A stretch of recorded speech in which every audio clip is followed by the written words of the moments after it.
Chairman, you need to allow the leader to speak. I mean, it's total disagreement with you. Chairman, no. I'm not disrespecting him. I will not disrespect him. Allow the man to make his point. Let him raise his issue. Let him speak. Take 10 minutes. Let him speak. Abba. Honorable Another. We were here, we observed. You were not recognized by the chair. I am not a first timer on this committee. You were not recognized. We observed what you did. Honorable. We observed what you did. You were not. We observed what Honorable Atufosi did. The man wants to make his point. You keep making this point about tolerance. You keep making this point about tolerance. This behavior is not being tolerant. You are not respecting the chair. Kofi, have you been recognized? Respect the chair. Kofi, have you been recognized, Kofi?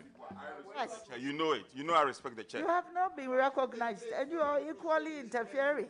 It's not right. Honorable members, as the chair of the committee, a point of order has been raised within the meaning of our own standing orders. I'm therefore calling for a response in line with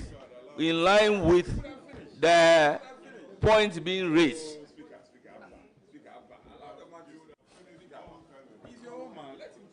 At paragraph 3.7, quote, the Republic of Ghana is a sole majority or significant shareholder. Have you ruled on the matter? In a number of companies. Have you ruled? Honorable members, include Ghana Airport Limited. Honorable members, it appears the ranking member is not taking the guidance provided. The guidance is to the effect that a point of order has been raised to a specific issue supported by our own standing orders. I am not aware of these particular standing orders being waived. I am looking for a response to the point of order. But if he insists on going on without responding specifically to that particular issue, honorable members, this is my ruling. Chairman, Chairman, you can't. Honorable Chairman. We have comments to make. Honorable Chairman. You can't. Honorable Chairman. No, Honorable Chairman. Honorable Chairman, with the greatest respect, I am as human as you are. The honorable member who raised the objection against me, as we are told, is going to be our new leader. He and I are going to work together. He knows as a matter of fact. Nobody has communicated that to you that is going to. Very well, then I'll withdraw that. Yes, withdraw. That's okay, that's all right, no problem. With the greatest, that's okay. That's all right. No problem. Chairman, I was giving my opening remarks. He's raised an objection to an aspect of the submission contained in my opening remarks. I am responding to him. My response to his objection is as of right. The chair must listen in silence to my response and thereafter make a ruling. Indeed, in silence. The chair must listen to my response. Mr. Chair, there's something that is very clear. When Honorable Ayariga had the opportunity, we all went quiet. My side, not a single soul opened his mouth because we felt he was raising a point that would require us to respond. We kept quiet. It is our turn to speak. We should be allowed to make our point. I'm responding to his point of order, and I've said I shall rely on a Supreme Court ruling to lay the foundation and use that to catapult the actual response. And so I should be allowed. And I have quoted the law, and I'm relying on the paragraph. Let me finish reading. When I finish, yes, don't worry. Don't worry. So let me finish. Mr. Speaker, Mr. Chair, I need to finish. So the Republic of Ghana is a sole majority or significant shareholder in a number of companies. These include the Ghana Airport Company Limited, GCB Bank Limited, Goyle Limited, State Housing Company Limited, and National Investment Bank Limited. These are not statutory boards or corporations. They are limited liability companies incorporated under the Companies Act. Some are listed on the stock exchange. Upon purposive interpretation, I recognize of Honorable Section 14 Amaboa of Act on 844. a point of order. Oh, when I'm responding to a point of order, Chairman, wait. Chairman, you are Chairman. Chairman, you are. The reason I raised this point of order, procedure. I take you to order 267 of our standing orders. The deliberations this morning must be centered around our mandate. And our mandate this morning is to vet the Minister for Roads and Highways nominee, and all questions that is coming from the minority or the ranking member must be related to roads, relevant to roads and highways. And so, Chairman, I'm calling on you to rule, respectfully, rule the ranking member that is completely out of order. Well, I believe the issue being raised by the Deputy Majority Leader is on point of relevance. I would urge the ranking member to take it into consideration in his response. Thank you very much, Chairman. I continue. Some are listed on the Ghana Stock Exchange. Upon purposive interpretation of Section 14 of Act 845, we hold that members of the governing boards of these companies and chief executives are not affected by Section 14 of Act 845. Members of the boards and chief executives of such companies shall only be removed in accordance with the articles of incorporation of the company and the Companies Act 1963. Section 14 and Majority Leader, are you on point of order? Governing bodies. Or point of information, or you want to interrupt? On point of order. Very well. Your interruption is let's accommodate him. Okay, no problem. Mr. Chairman, we have traveled this road before. This will not be the first time we will vet a nominee. This will not be the end. And Mr. Chairman, at all times, we are guided by our standing orders. Our standing orders on this matter is so clear. Mr. Chairman, the orders of this House is clear that any time a committee, a matter has been referred to a committee, the committee must concentrate and deal with the matter before the committee. The minority leader is bringing in matters that relate to appointment and dismissal of chief executives. It has nothing to do with the matter before us. Mr. Chairman, this cannot be tolerated. This cannot be tolerated. The majority leader, the minority leader can, at all times, address the media or use other tools available to him as the minority leader to address his concerns. But he cannot use this platform to address matters that are irrelevant to what is before us. What he's talking about, Mr. Chairman, is irrelevant to the matter before us. And so we cannot entertain it. Mr. Chairman, I urge you to rule him completely out of order. He is out of order. Please rule him out and let's deal with the matter before us. Chairman, I reply. Rule him out because what the matter before us has nothing to do with what he's asking, what he's reading. There are other tools he can use. Parliament will be sitting tomorrow. He can come in a form of a statement or whatever he wants to do. But as we sit here, we are here to vet the minister responsible for roads. The minister responsible for roads. Let's deal with the matter. The man has been sitting here for how long? For 1 hour, dealing with preliminary issues. This is not the platform, Mr. Chairman. Mr. Chairman, be strong and do your job. Mr. Chairman. Honorable members, I will recognize you. Honorable members, Honorable Brian Achampong, with all due respect, you are not a subject matter committee member for the appointment committee in relation to roads and highways.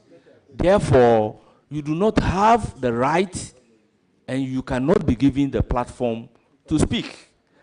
I am told by the list provided by the whip to the effect that you should be recognized as a subject matter committee member for Agric.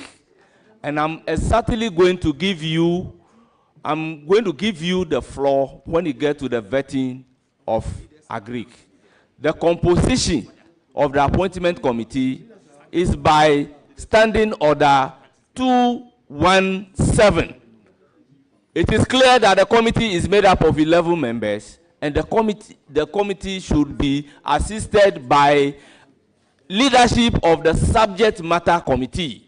So once the minister designate before us is for roads and highways, the list submitted to me by the minority side to be the subject matter committee leadership members is what I am going to go by. That is why I have not given the floor to Muntala Mohammed to speak. Thank you very much. So all the other members should take note accordingly.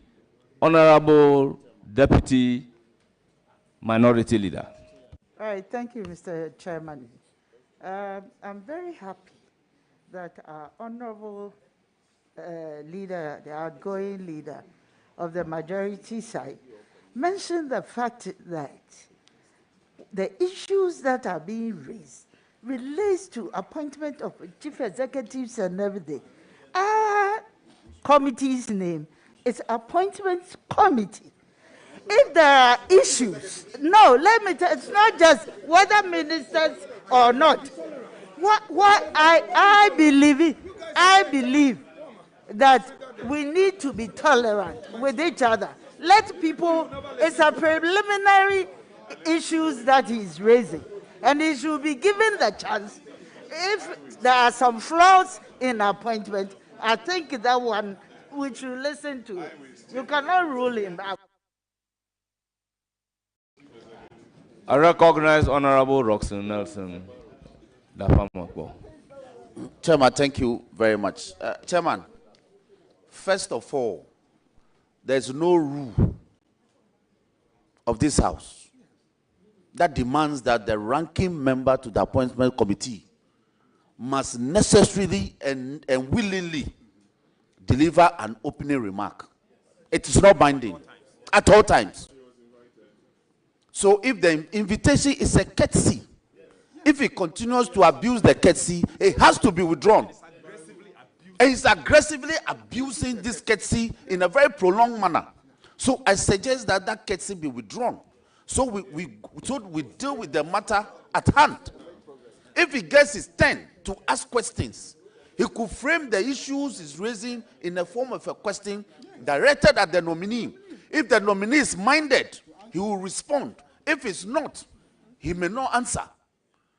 Look, in Boefio versus NTHC, where a procedure is provided for a thing to be done, it is that procedure that must be applied. He's using a wrong forum to deal with a matter that he thinks strongly about. He should go to court. This is not the forum convenience. With all due respect, Mr. Chairman.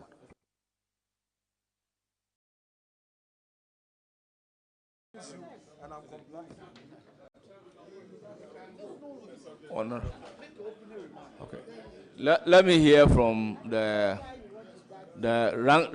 ranking member on roads and highways. Thank you very much, Mr. Chairman. Mr. Chairman, well, this is my first time joining the committee for the vetting of the nominee. I don't want to think and I don't want to believe that this is exactly what happens when the committee meets to vet.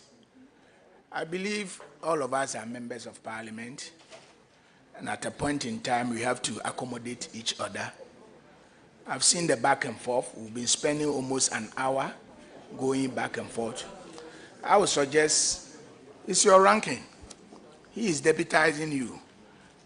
Just give him, well, assist, whether, yes, he is assisting, whether he's deputizing or assisting him. That is the ranking. It's a very important He's a very important member of the committee.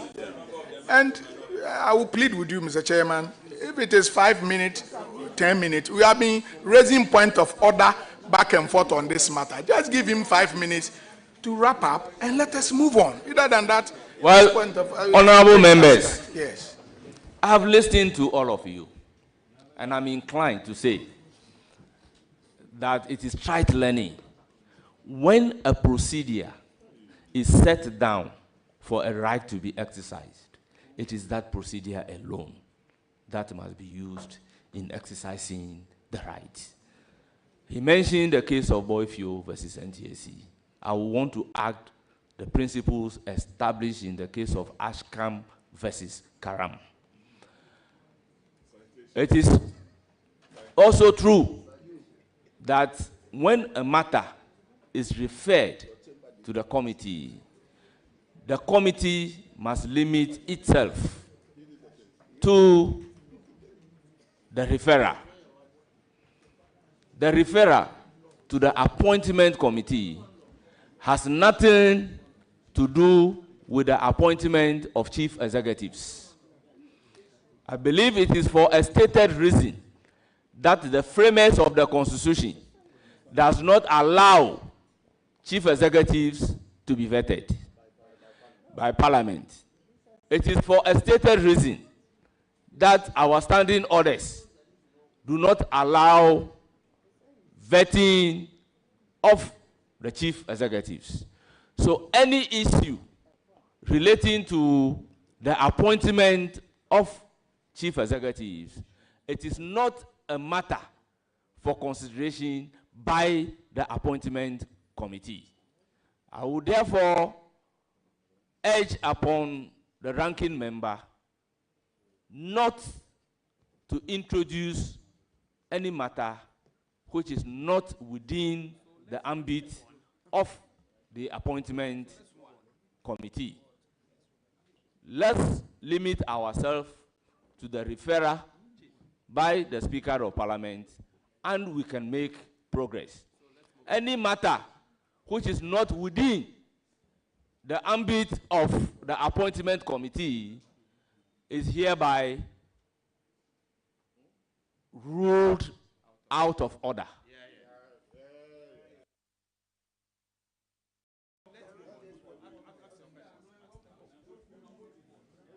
Chairman.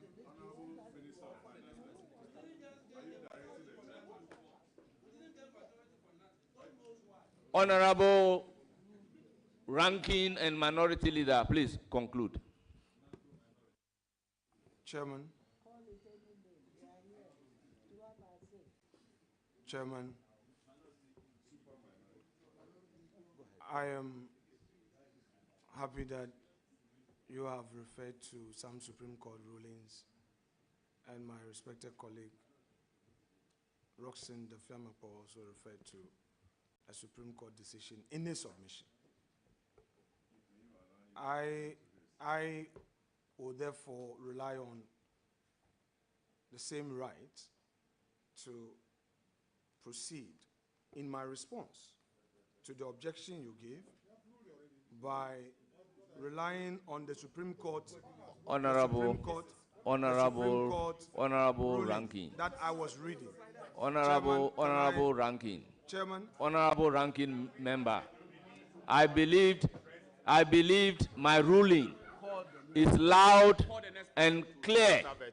So limit yourself to the mandate of the committee, please, with all due respect.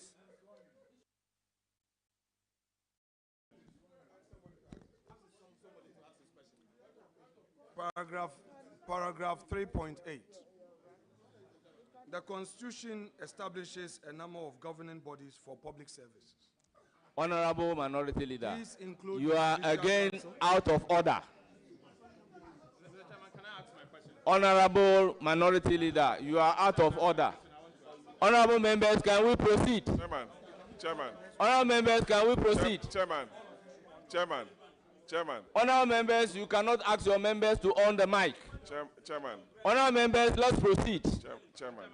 I would call on Honorable Mahama Shaibu to start his question. Chairman. Thank you very much. Chairman.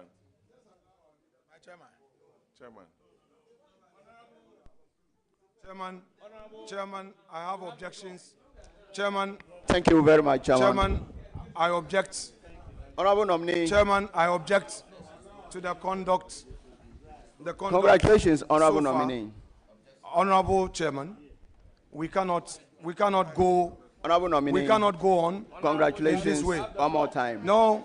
Don't do this too, Chairman. No, you can't do this. It's not going to happen. It's not going to happen. No, it's not going to happen. I've looked through your CV. It's not going to happen.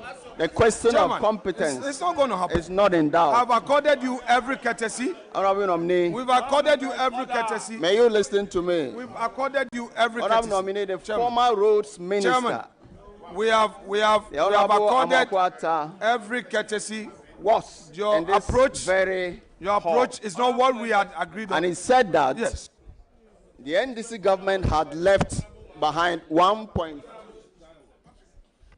Honorable members, I intend to suspend the sitting for 5 minutes.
I want to register this protest that you have proceeded in bad faith. It is not the understanding we had. It's not the understanding we had. We got to a point where I was responding to a point of order. You came in rudely to say that you have ruled. Yes. Honorable member. To say that you have ruled. Honorable member. Chairman. Honorable member. You should be guided by the rules that in this house you don't use insulting, disparaging, and abusing language. At our first sitting, when a backbencher said I was rudely interrupted, you are raising your voice. Chairman, the ruling of the speaker. Chairman, bring down your voice. Bring down your voice. Bring down your voice. Bring down your voice. Bring down your voice.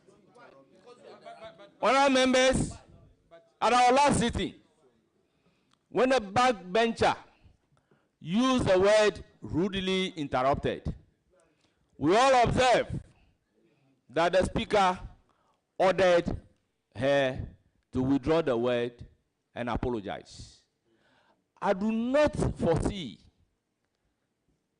former majority leader, now minority leader, to repeat the word rudely. Such a conduct will not be tolerated. I therefore urge upon him to withdraw the word rudely and apologize. Chairman, all your colleagues, including you, have been rude to me this morning. You have been very rude. You have been extremely rude. Chairman, we started, you courteously gave me the opportunity to give my opening remarks.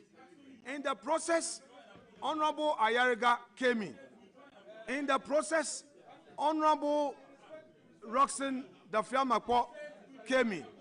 In the process, you had the majority leader himself. No, Mr. Chair, if you allow.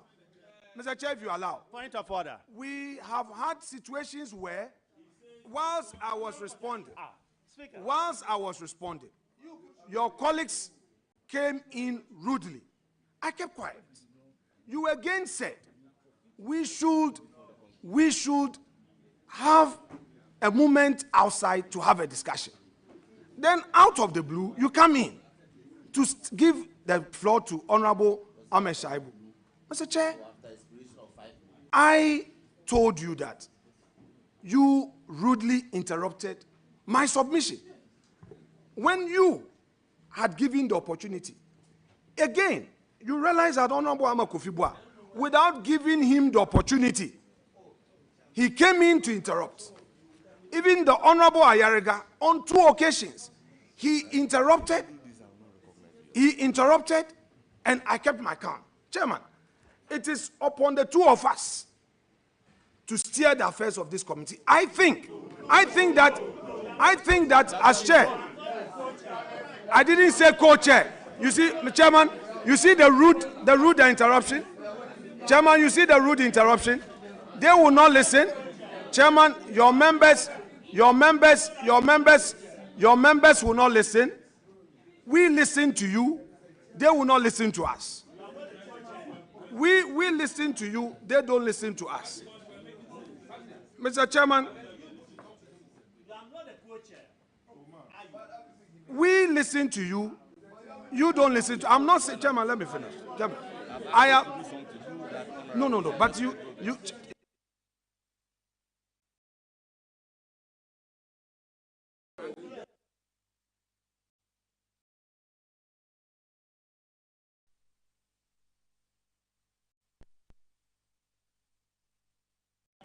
Honourable members, order. Honourable members, order. Honourable Muntala Mohammed, the ruling that I have given in respect of Brian Achampong applies to you. So here you remain silent. I have the list here. Thank you, Chairman. Chairman, my view. Chairman, my view is that the approach being adopted by the majority is unacceptable. Very unacceptable. Honorable Muntala, I have checked the records, and you are here as a subject matter committee leader for roads and highways. So I apologize to you, and honorable leader, he's here on a point of order. Let me listen to him as a member of the committee. Mr. Chairman, I raise my hand on point of relevance.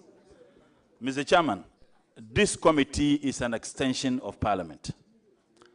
So the rules and regulations governing the conduct of every single one of us on the floor is the same thing that must govern our conduct here.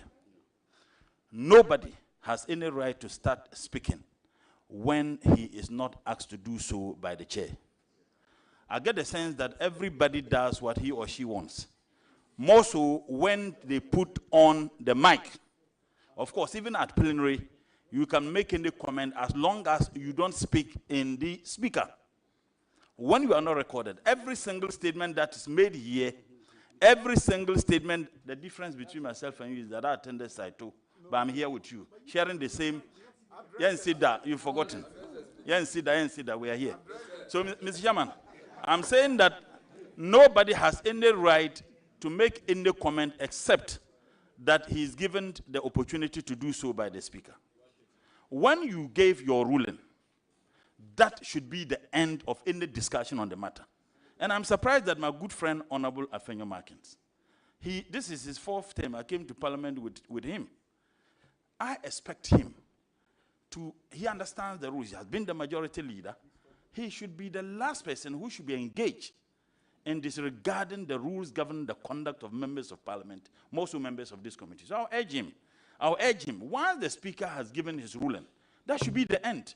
If he has any comment to make, he can do so after we have even, we left this particular process. He can do so. He would have the opportunity to make his closing remarks. He would have the opportunity to ask his questions. But we have spent more than 1 hour here. More than 1 hour. We have not even gone into the resume, if you like, of the person. Nothing. So I would urge my good friend, Honorable Afenyo. Thank you very much, Honorable Mutala. The point is well taken. Honorable Ranking Member. No. You see, Honorable Brian Achampong.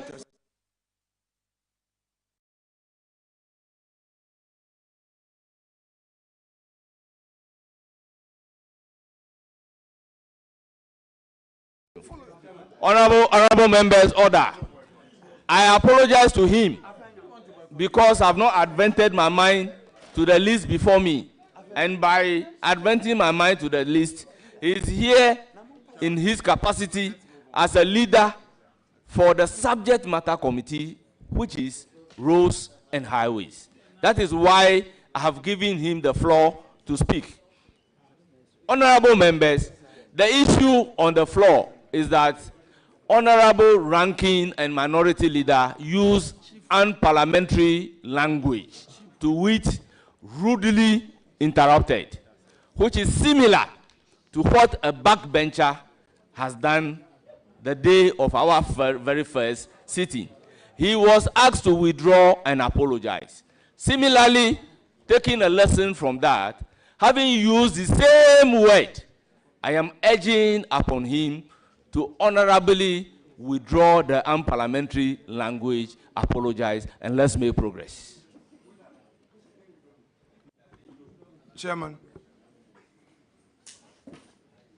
the context of the use of the phrase rudely interrupted did not amount to disrespect. No, let me finish. Chairman, you see, we all keep our calm. but you don't look to your right. You know what is happening to your right. Please. Please. Chairman, the rate at which I get interrupted is very unacceptable. However, if as you sit to my right as a chair, you feel that the phrase is unacceptable, I think that it's appropriate that same is taken back and to express my key concern to you that the rate at which I am being interrupted is unacceptable. Chairman, having said that, I would want to say that the purpose for which. So, honorable members, the word rudely interrupted should be expunged from the record. Thank you, Chairman. Chairman, that said, I believe that you called off the meeting to enable us address a few issues. We had gone into caucus for just 5 minutes, and we were to come back to you so that we resolve the matters, the reason you call off the meeting, so that we make progress. Chairman, I would plead with you that the approach should be such that all of us will be satisfied. All of us will be satisfied. There was a good reason for you saying that we should suspend sitting. Without engagement, you came in to start the meeting. Chairman, I would want to urge upon you to let us resolve the matter and then have a peaceful start. Thank you very much. But Honorable Minority Leader and then Ranking, with all due respect, we have a relationship. The meeting was suspended for 5 minutes, particularly for you and I to engage. I took the lead outside, waiting for you. Honorable Brana Champon, you are being interruptive. I don't expect this from you. I don't expect this from you. Please, former minister, I don't expect this from you.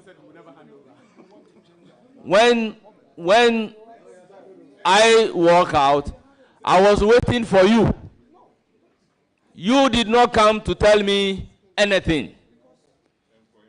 I only heard that you want 2 minutes and have waited there when the public is aware that I have given 5 minutes. I have therefore decided to resume duty after the expiration of the 5 minutes. That was what really happened. So, honorable members, with all due respect, the majority chief whip, minister designate for roads and highways, have been sitting close to 2 hours. Can we make progress? With all due respect, can we make progress? The preliminary issues have taken close to 2 hours, which should not be the case. So, honorable chief whip, I plead with you to give me the opportunity to continue with the proceedings. You would have your turn very soon. So, Honorable Shaibu, please proceed. As a nominee, you may continue to answer the question. Or if you want me to repeat it, that's fine. Yeah. So I had stated clearly that a few years ago, your predecessor, the Honorable Amwakwata, was in this very hall answering questions at his vetting. He intimated that 1.56 billion Ghana cedis was in the road sector debt that was left behind for them to clear.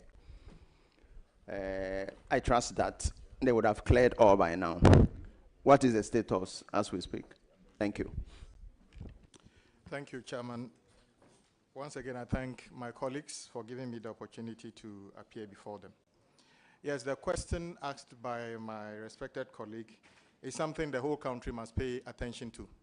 Indeed, in 2017, our respected colleague, who is no longer a member of parliament, in his word, was alarmed by the fact that the NDC government was leaving a commitment debt of 17 billion Ghana cedi in the road sector and 1.5 billion cedi that being certificates approved which were not paid.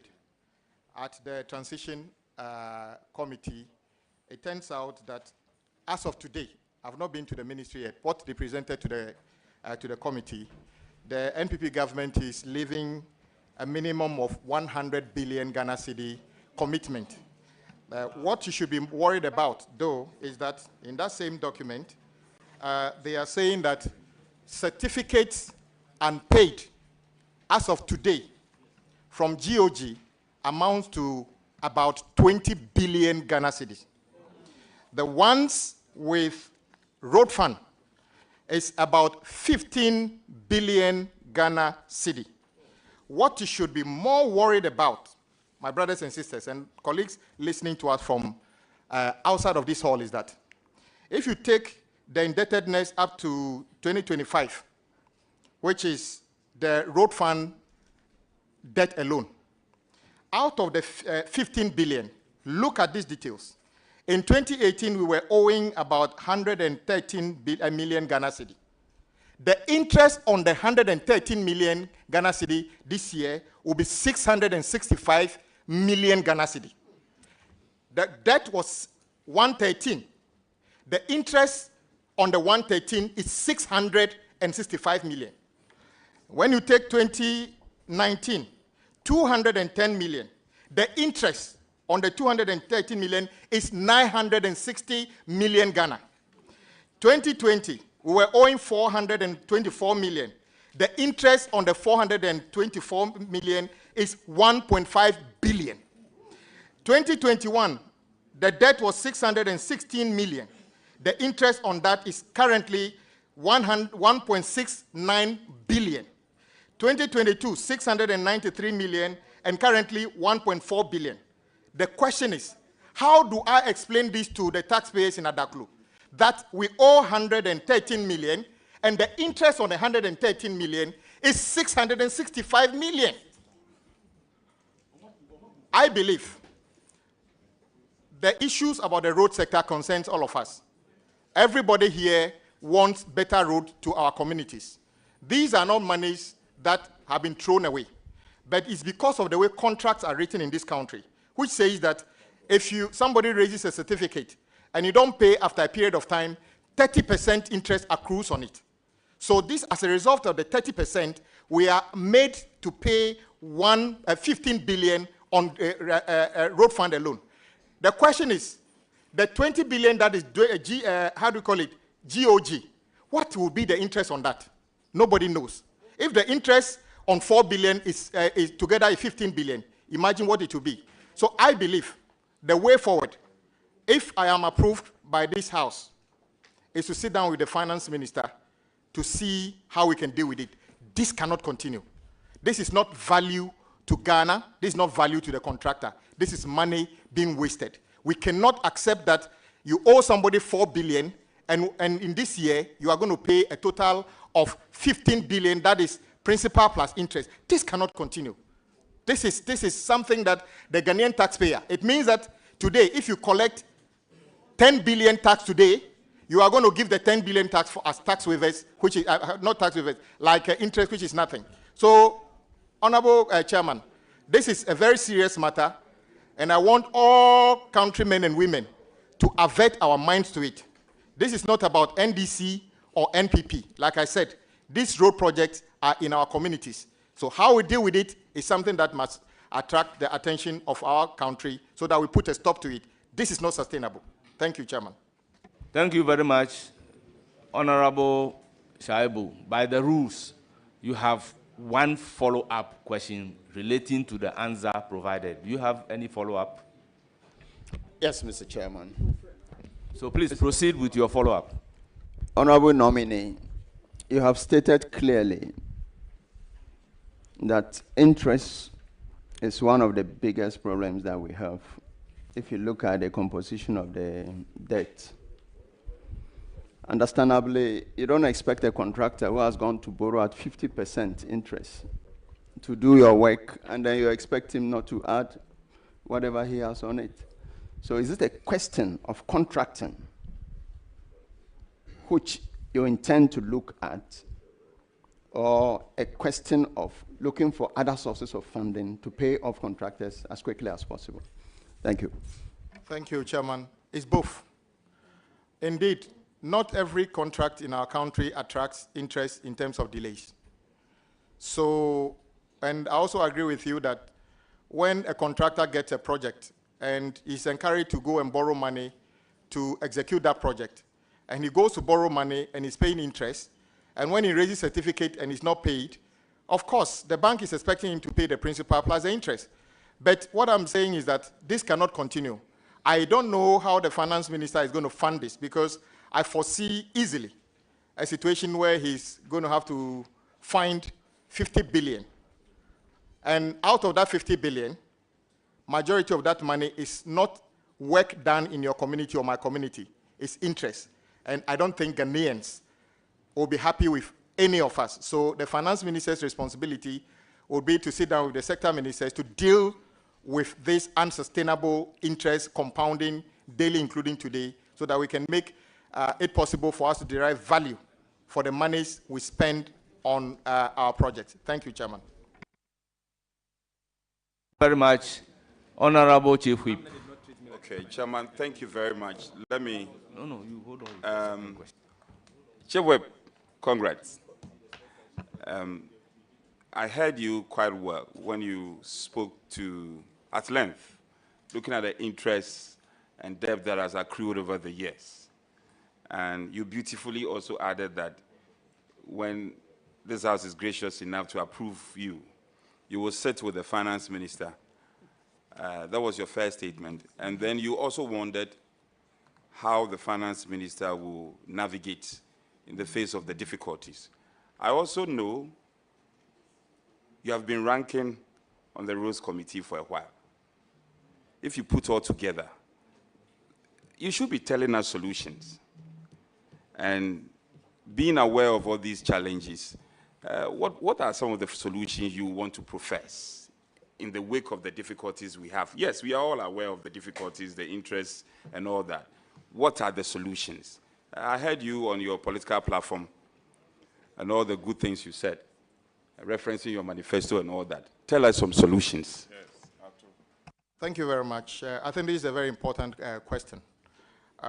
First of all, whatever solutions we have, we still owe and we have to pay. That is why I referenced the finance minister to start with.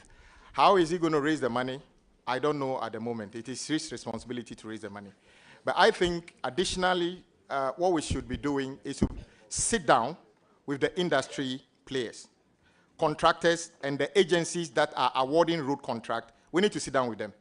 The way we contract, the way we write some of the contracts have to be reviewed. Government itself need to take a step back to find out whether it is appropriate to keep awarding projects when no one knows where the projects are going to be financed. Take the 2024 budget. Go to capital expenditure section. You may realize that the entire amount there that is for capital expenditure at the road sector may not be more than 4 billion Ghana cedi. Yet, this year alone, or last year alone, the quantum of projects awarded is probably fourfold. So why is it possible to award projects 4 times what has been allocated for you in the budget? So it is something we need to work out with. And the easiest way to do this is to sit down with the industry players, the contractors, and the awarding agencies to come up with something that does not actually make the contractor worse off, because we want to build their capacity, and they're also businessmen that are employing people. And also make it possible for government to be able to pay for what we are actually contracted to do between ourselves and the contractors. So the synergy between these should be able to find us a solution that is more sustainable than what we have currently. Thank you, Chairman. Thank you very much. Leader. Mr. Chairman, I have a follow-up question. Mr. Chairman, Honorable Kwame Govins Abuja, congratulations. Thank you, boss. Mr. Chairman, the nominee happens to be my chief whip. I've worked with him closely for 2 years. I know his competence, and he's one person I can vouch for his competence at any point in time. Mr. Chairman, in his answer, he said, so far, the immediate past government, the MPP government, has left behind contracts worth 100 billion cedis. Contract, commitment, it's contract. Commitment is contract. So you don't just commit, you commit through contracts. So contracts through 100 billion cedis. And apart from that, you have 20 billion Ghana cedis being unpaid certificates, GOG, and 15 billion Ghana cedis unpaid certificate at the road fund. 100, 20, 15, 135 billion Ghana cedis. The national budget, the appropriations, is just in excess of 200 billion cedis. In excess of 200 billion cedis. 135 is approximately 60-something% of the whole budget, including wages, salaries, and everything, debt service, and everything. Are you trying to say that we should cede the whole budget to the road sector, vis-a-vis what has been left behind because of what the previous government has left behind? Previous government has left behind. The total road sector commitment and arrest is just enough for a whole year's budget. Is that what you are trying to say? Chairman, the situation is even worse than that. The 100 billion commitment, because these projects, some of them are designed and built. Let me give you an example.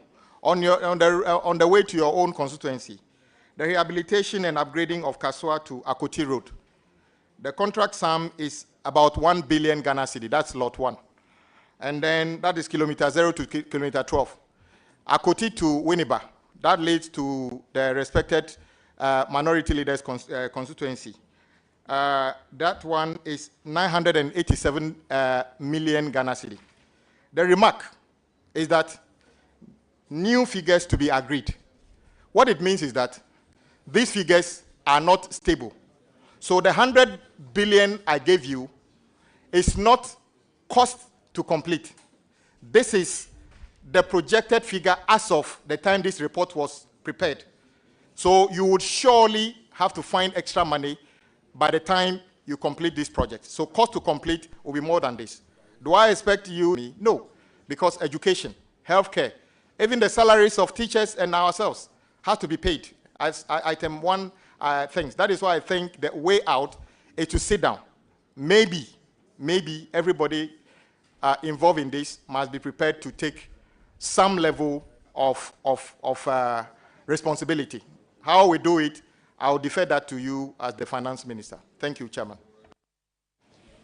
Thank you very much. Honorable Nyako, please note it down as your substantive question. If I will give you the floor very soon. Very soon.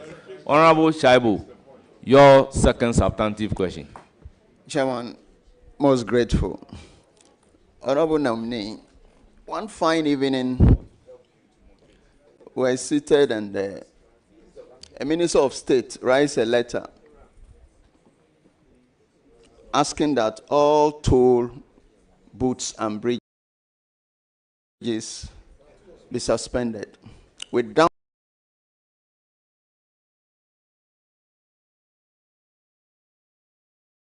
recourse to Parliament. First of all, I want to know your take. Legal or illegal, and what are the consequences? Then secondly, what is your position on the reintroduction of the toll booths? Thank you. Thank you, Chairman. The issue of road toll is a matter that has attracted national attention. Our side has been consistent. I must take this opportunity to actually commend a former colleague in this house, Honorable Ediomi. Some time ago, when Honorable the former minister, Inusa Fuseni, was minister.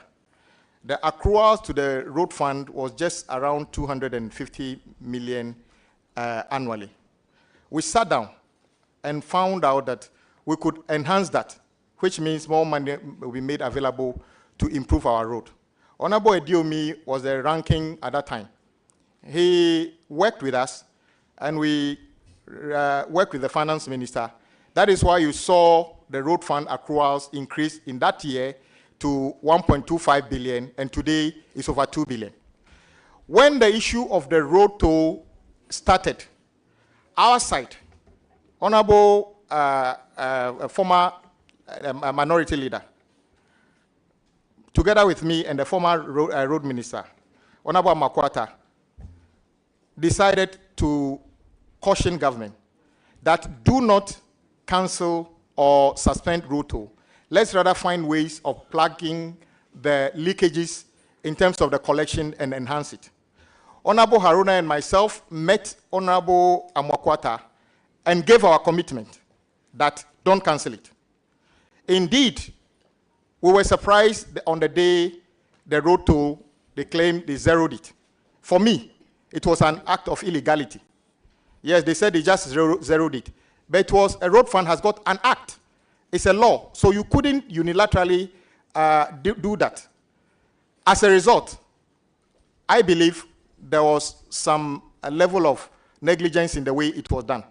They claimed road toll was accruing only about 80 million. But today, there are contractors working for government of Ghana who are owed 5,000 cedis within the roadside. Can you imagine how many roadside weed clearers will be paid with 80 million? So they cancelled it. And our side consistently stood on principle and said, bring the road toll back. Yes, the road toll is coming back, but not in the form of building obstructions on the road for drivers to stop and somebody taking money from them. It will be coming back based on a technological platform that make it fair and that make it easy to collect, easy to account for, and for the public to know what the money is actually being used for. Together with the road minister, we shall come out with a policy as to how that will be done. That is my response. Honorable Mahama Shabu, any follow-up? Yes, thank you so much, Mr. Nominee. I'm glad you mentioned mechanization, because one of the biggest challenge is to leave Parliament at 8 o'clock, then go and queue on the motorway for another 2 hours just to pay road toll. Glad you mentioned mechanization. How about the disabled who were fully and gainfully employed at the tolls? Will mechanization be a part of the structure that will bring them on, or you want to leave them out completely? Thank you. Yeah, not at all. I happen to be in touch with some of the former toll booth workers, and they visited me. My colleagues on the road committee know, including my respected ranking Honorable Osei, knows that we've been meeting them. Some of them have moved on, looking for different jobs, but we know some of them are there. If we're going to run this on a new technological platform, we need to find out how many of them can actually participate, if they need retraining or whatever role they can play. So indeed, if it's coming back, we should be able to provide opportunity for some of those who have got experience in working in the toll booths.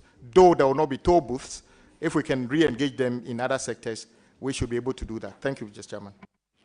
Honorable Shabu, you have the last substantive question, if any. Most grateful, Mr. Speaker, Mr. Chairman. Honorable Nominee, can you just give us a fair idea of what the road network, the quantum, the mileage is as of today, and what you intend to do to improve on the road network in Ghana? Chairman, the data from the road agencies put unconfirmed data of close to 100,000 kilometers. That is the road network in various stages. Half of that is motorable. When I say motorable, it doesn't mean they are all sealed, but they are roads you can drive on. The other half is not in a state that is very good. So we need to work on them. Indeed, there are various degrees of road. The roads leading to farms don't have to be asphalted. So we need to work out the need and find out, first of all, how we make roads motorable. Sometimes, if you check, some roads basically need spot improvement. That is, a section is in a deplorable state. Go and fix that one within a reasonable time, especially before the rain starts. If you leave it, it becomes a major problem. So what we'll be doing is to take a holistic review of the road network and see what we can do to make quick interventions to those sections that are the worst and gradually bring it up to meet those that are in the better condition. Thank you very much. Any follow-up? Chairman, I wish the nominee all the best of luck. Thank you.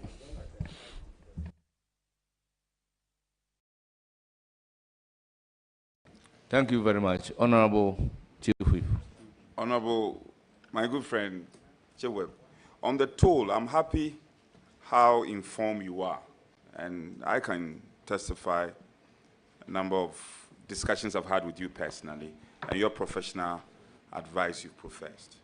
But I'm not a prophet of doom, though. I anticipate you are going to have difficulty because you have stood on political platform to say, oh, Ghanaians are suffering, cost of living is high and all, blah, blah, blah, blah, blah.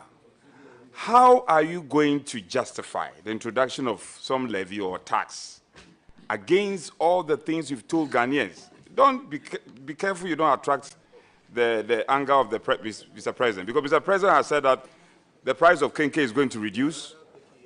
The price of export price of petrol is going to go down. So my real concern for you, my good friend. Honorable Chief Whip, what has the price of Kenke got to do with the issue in context of cost under of living. reference? Speaker, it's Please, important. go ahead. Speaker, be liberal. So I have a lot of sympathies. The young, handsome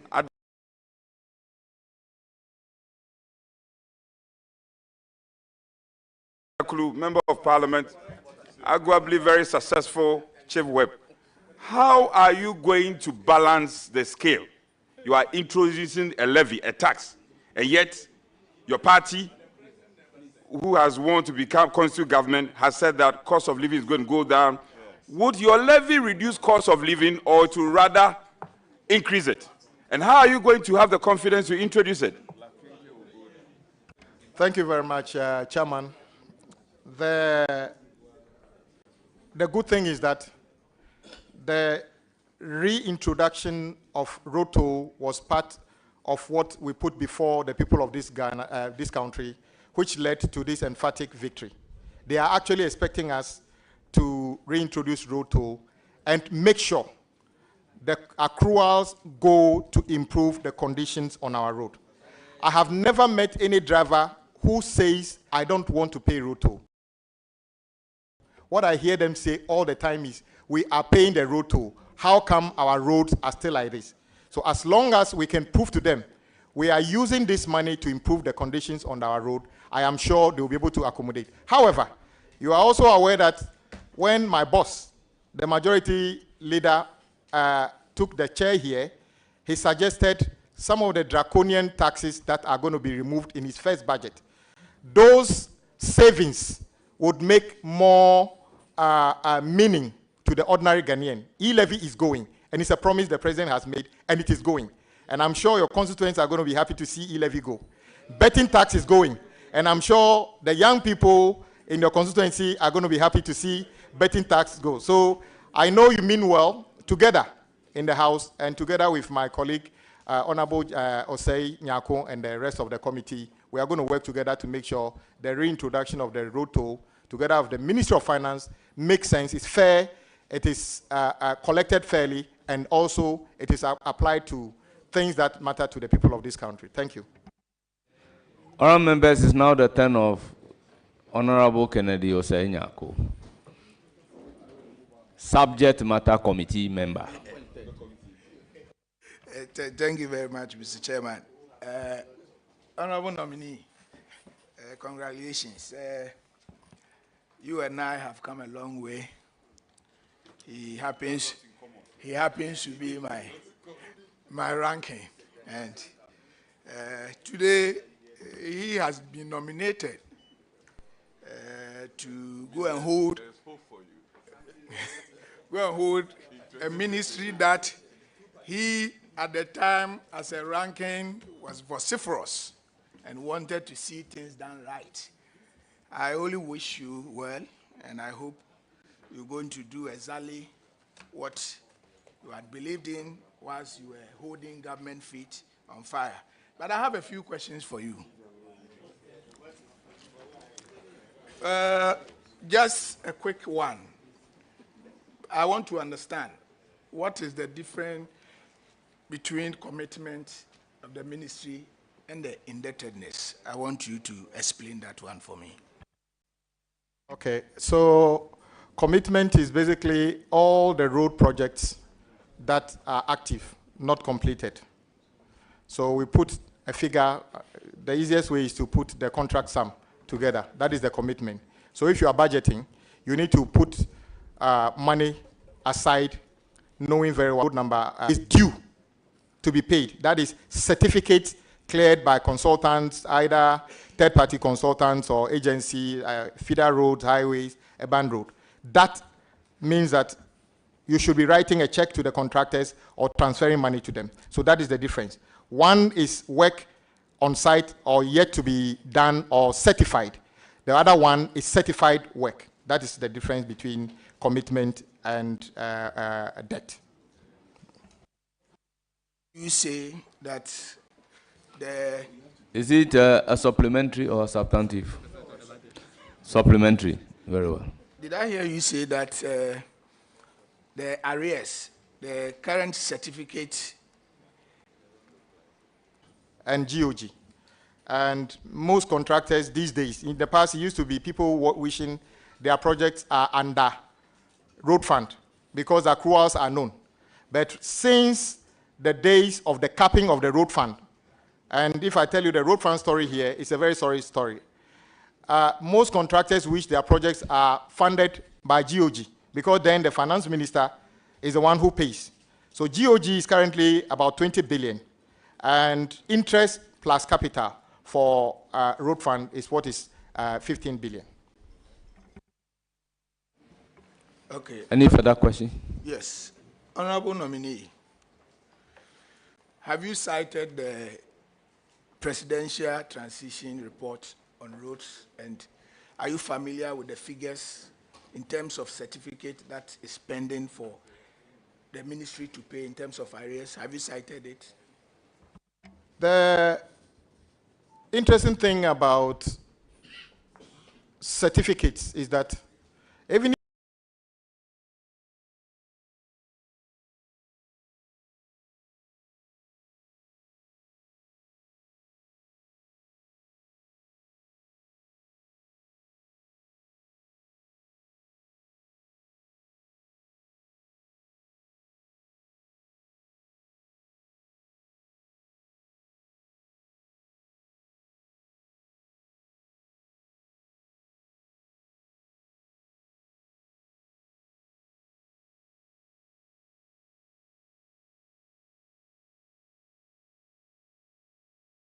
you were to go to the ministry today and they give you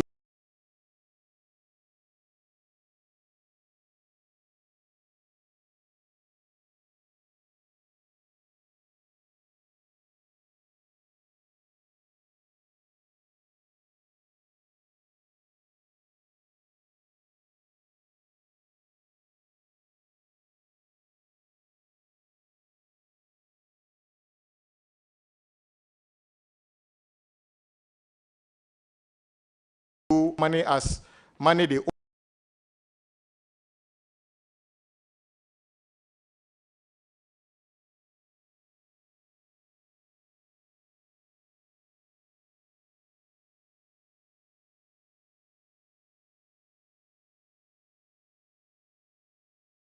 The afternoon, you could find are working 24/7 and are raising certificates on daily basis. So they always raising certificates on daily basis. So they always say, this is as of the time they do from the document we cited. Say, this is as of the time they do from the document we cited. From the document we cited from the transition team, which is a ministry document, the figures are what I've put out. It could end up being more than this, or unless maybe they paid some huge amounts of money before producing this document, then it could be slightly less. Okay. Any further question? Yes. I think. No. This is, please, the rule is that you ask one substantive question and you ask a follow-up. So this, so if you have done two, yes, no, you have a substantive question and a follow-up. Please, your last substantive question. Okay, thank you. Honorable nominee, you and I know that the biggest challenge for the road ministry is in terms of funding gap. That is why each and every year they present their budget of about 16 or even sometimes beyond billion, but they ended up having only 4 billion. You are knowledgeable in that area. You have in-depth knowledge of the issues. What do you plan practically to do to address this funding gap issue that has bedeviled this ministry and making the work at the ministry a very difficult one? What do you plan to do? Yes, Chairman, my respected ranking and a good friend is right. From the matrix we have seen over the years, we have always argued that for us to be able to make a good impact on the road interventions, the country must be generating and setting aside between 6 to 10 billion cedis of our own money, not borrowed money. How do we fund this? If you speak to the former Minister of Roads and Highways, Honorable Makwata, you are aware, we were close to having a national dialogue on how to fund roads and make it open to Ghanaians. How much can we pay to be able to get the quality of roads we need? Unfortunately, that engagement never took place before he left. And the new minister, our colleague in Parliament, Honorable Asenso, was also in the process. So there's a cohort of people who believe that we should engage Ghanaians on how we fund roads. Together with the committee and the Ministry of Finance, I think we should be plain to Ghanaians. We need to open up the discussion about how we fund roads in our country and make sure whatever agreement we have, the monies are applied. I have argued, and you know about it. When we tell people pay road tolls, and the people pay road tolls, and you take more than half of that money to do free SHS. If you want money for free SHS, ask for money for free SHS. I'm not saying free SHS is not necessary. But when you take money for road, apply that money for road interventions. So as long as we can do this and be open and honest to Ghanaians, whatever they agree, we apply to the roads, and then we can get some improvement. Thank you, Chairman. Thank you. Yes, your last supplementary question. Yes. Honorable nominee, will you consider adopting a negligence liability period in our road contract to ensure that contractors who does shoddy jobs are taken on and ensure that they do the right thing? Will you consider that? Chairman, there are various reasons why we see what we call shoddy works on our roads. Many things account for that. Sometimes it's not even the knowledge of the contractor. Indeed, there is always that 12-month defect liability period on construction projects.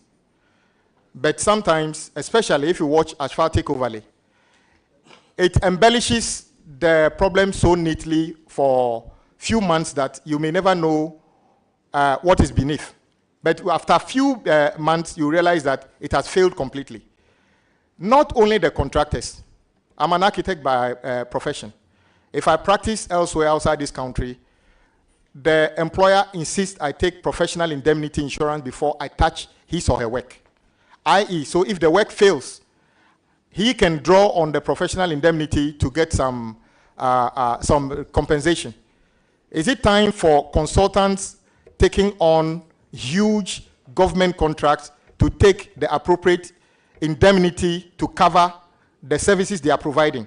Because the Ghanaian doesn't understand why you would do a project in his backyard, a road to say, and 6 months, the rain washes the whole thing away, and then we are looking for another money to come and start. So it will be a combination of these things. I've heard people talk about increase the defect liability period to 24 months. That will not necessarily solve the problem. The problem is that we need to build a capacity and put some of the risk on the back of the consultants and others, but also to encourage government to pay contractors and consultants on time to be able to execute the works within schedule. Honorable nominee, I wish you well. Thank you very much. It's now the turn of Honorable Omar. Thank you, Chairman. My good friend, Kwame, Honorable Kwame Agbaja, congratulations. I have a question on funding, especially having listened to you about the huge... Thank you for correcting. Having listened to you about the huge indebtedness in the road sector, how do you intend to meet the expectations of Ghanaians, especially the new roads that we expect you to construct, particularly the Eastern Corridor, beginning from the Temamoto all the way to Yendi? Thank you. Thank you very much. Yes, I acknowledge that I come into this role with huge expectation, starting from colleagues. On record, the road minister answers the largest number of questions in Parliament, more than any minister. And I must commend Honorable Makwata for that diligence. As long as he's available on Fridays, he'll come and answer the questions. And I used to tease him that as for answering the question, he will answer. As of whether he will do the road is another matter, because of the same thing you are talking about. Well, the president who appointed me has made one solemn promise, that is to be candid with the people of our country. So wherever we are doing anything, he will let the people know. Indeed, we are not going to find it easy to satisfy everybody in terms of how quickly the road leading to the places we live are done. But what we are committed to is to make sure that whatever resources we have and apply to the road interventions, we'll make sure everybody understands what is in the kitty and what we can get. When my boss, the majority leader, sat in this chair, he painted another figure, which is something we should all be thinking about. As you know, as part of the debt restructuring, government postponed a chunk of our repayment or interest until this year. One bullet payment was just done a few weeks ago when the former finance minister told us. But there are bigger ones ahead of us that we must clear. So we would spend whatever is available to be spent on the road. But as of where we find the money, that is the responsibility of the finance minister to carry. My job is to package projects, make sure they meet value for money, and his job is to fund it. Thank you, Mr. Chairman. Thank you. Any more questions? Yes. If a follow-up, you are entitled to. Thank you, Chairman. Mr. Nominee, will you consider new funding methods, at least for us to have either a BOT or PPP routes from Accra to Kumasi, where individuals or road users will be paying using per usage, something like the one we have in the developed country, 10 pikes, so that it can help us speed up transportation network in Ghana. Yes, Mr. Chairman, I gave an indication regarding that when I spoke about the reintroduction of road toll. But I know funding would go beyond just road tolls. And so we are going to consider all those things, including other sources. But like I said, it is not for me to state all the sources that would accrue to road funding. That is the job of the finance minister. I was happy you mentioned Eastern Corridor as one of the things the president actually committed to. It's a project in 6 lots. I think half or so have been done. But from the motorway, actually, okay, you were not there. My colleagues, we approved a loan to a company called INZAC. I'm sure they all got caught up in the debt restructuring. So if you go there, the contractors appear to be working, but the rate at which they are working isn't encouraging. So we have our work cut out to make sure we turn things around, and we are committed to doing that. Thank you. Thank you. You are done. Thank you. You want one more, then your last question. Thank you. Mr. Nomni, the President Akufo-Addo disclosed in his 2023 State of the Nation address that his government has constructed 11,974 kilometers of new road. I come from a rural constituency, Zabzugu. We have a lot of rural challenges. I don't see it. And I want to find out from you, is this true?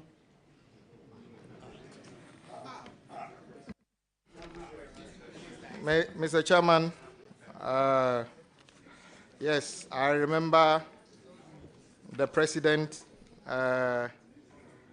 appearing in the House as part of his constitutional mandate to update the House on what is happening in the country.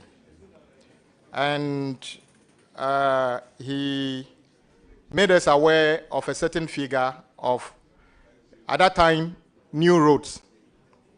It wasn't pleasant to try to contradict the president because his source of information are better than mine.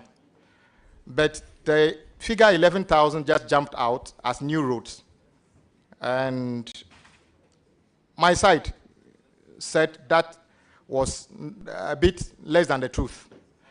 Since then, the agencies under the road ministry attempted to adjust the figure as part of the transition. And you remember our view was that only 617 kilometers of roads were new roads, so to say, at the time. At the transition, they provided details.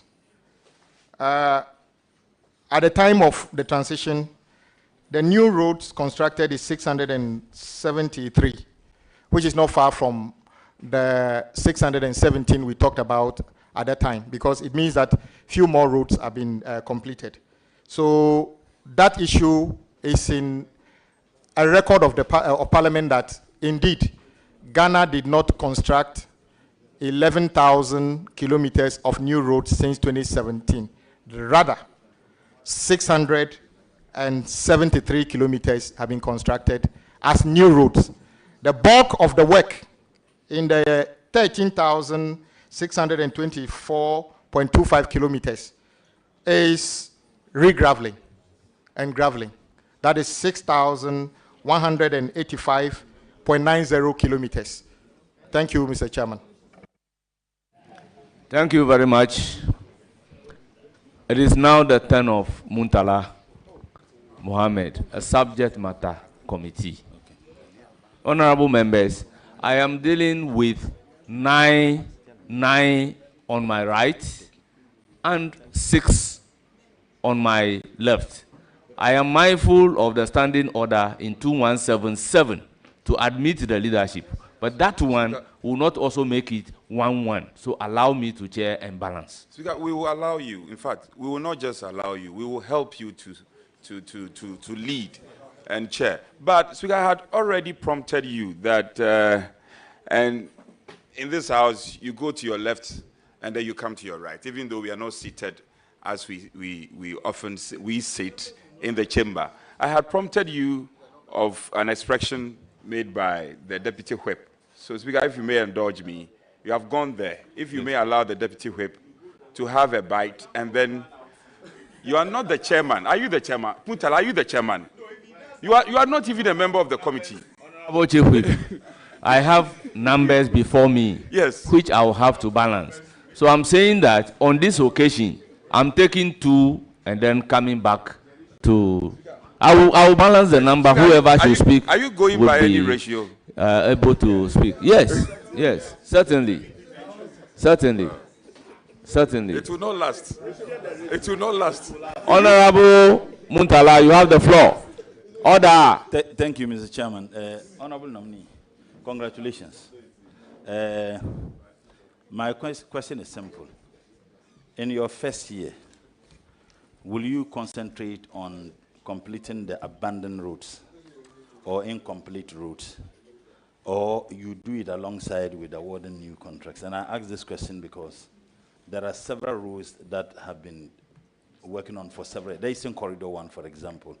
I have an interest because if the road is completed, it takes me lesser time to travel from Accra to my constituency in Tamale, and it opens up the place. And also there are some roads in Tamale Township that are not, completed. So I want to know whether you will concentrate in completing those incomplete roads, or some of them abandoned, or you would do that alongside with new roads. Thank you. Thank you, Chairman. The President has already given an indication that he will complete ongoing projects. So we have made that commitment and we intend to follow that. But I can foresee a situation where out of need, we may have to start some new projects to address urgent issues. But the first year, our commitment will be to focus on critical road projects which have been abandoned, to make them motorable for the use to which it was originally intended. Thank you, Mr. Chairman. So, okay, let's follow up. Well, I should finish before he comes. Please continue. Okay. My second question: how do you intend to fund the 10 billion big push that President Mohammed and the NDC intends to do? Because that is going to have a huge, the cost is huge. How do you intend to fund it?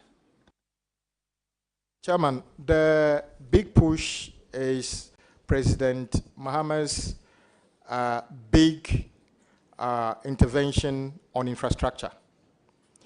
As a sector minister for roads and highways, it is my responsibility, as I said, to identify critical road projects, package them, after design and everything, make sure it meets the required value for money features, and present them to the Minister of Finance for financing.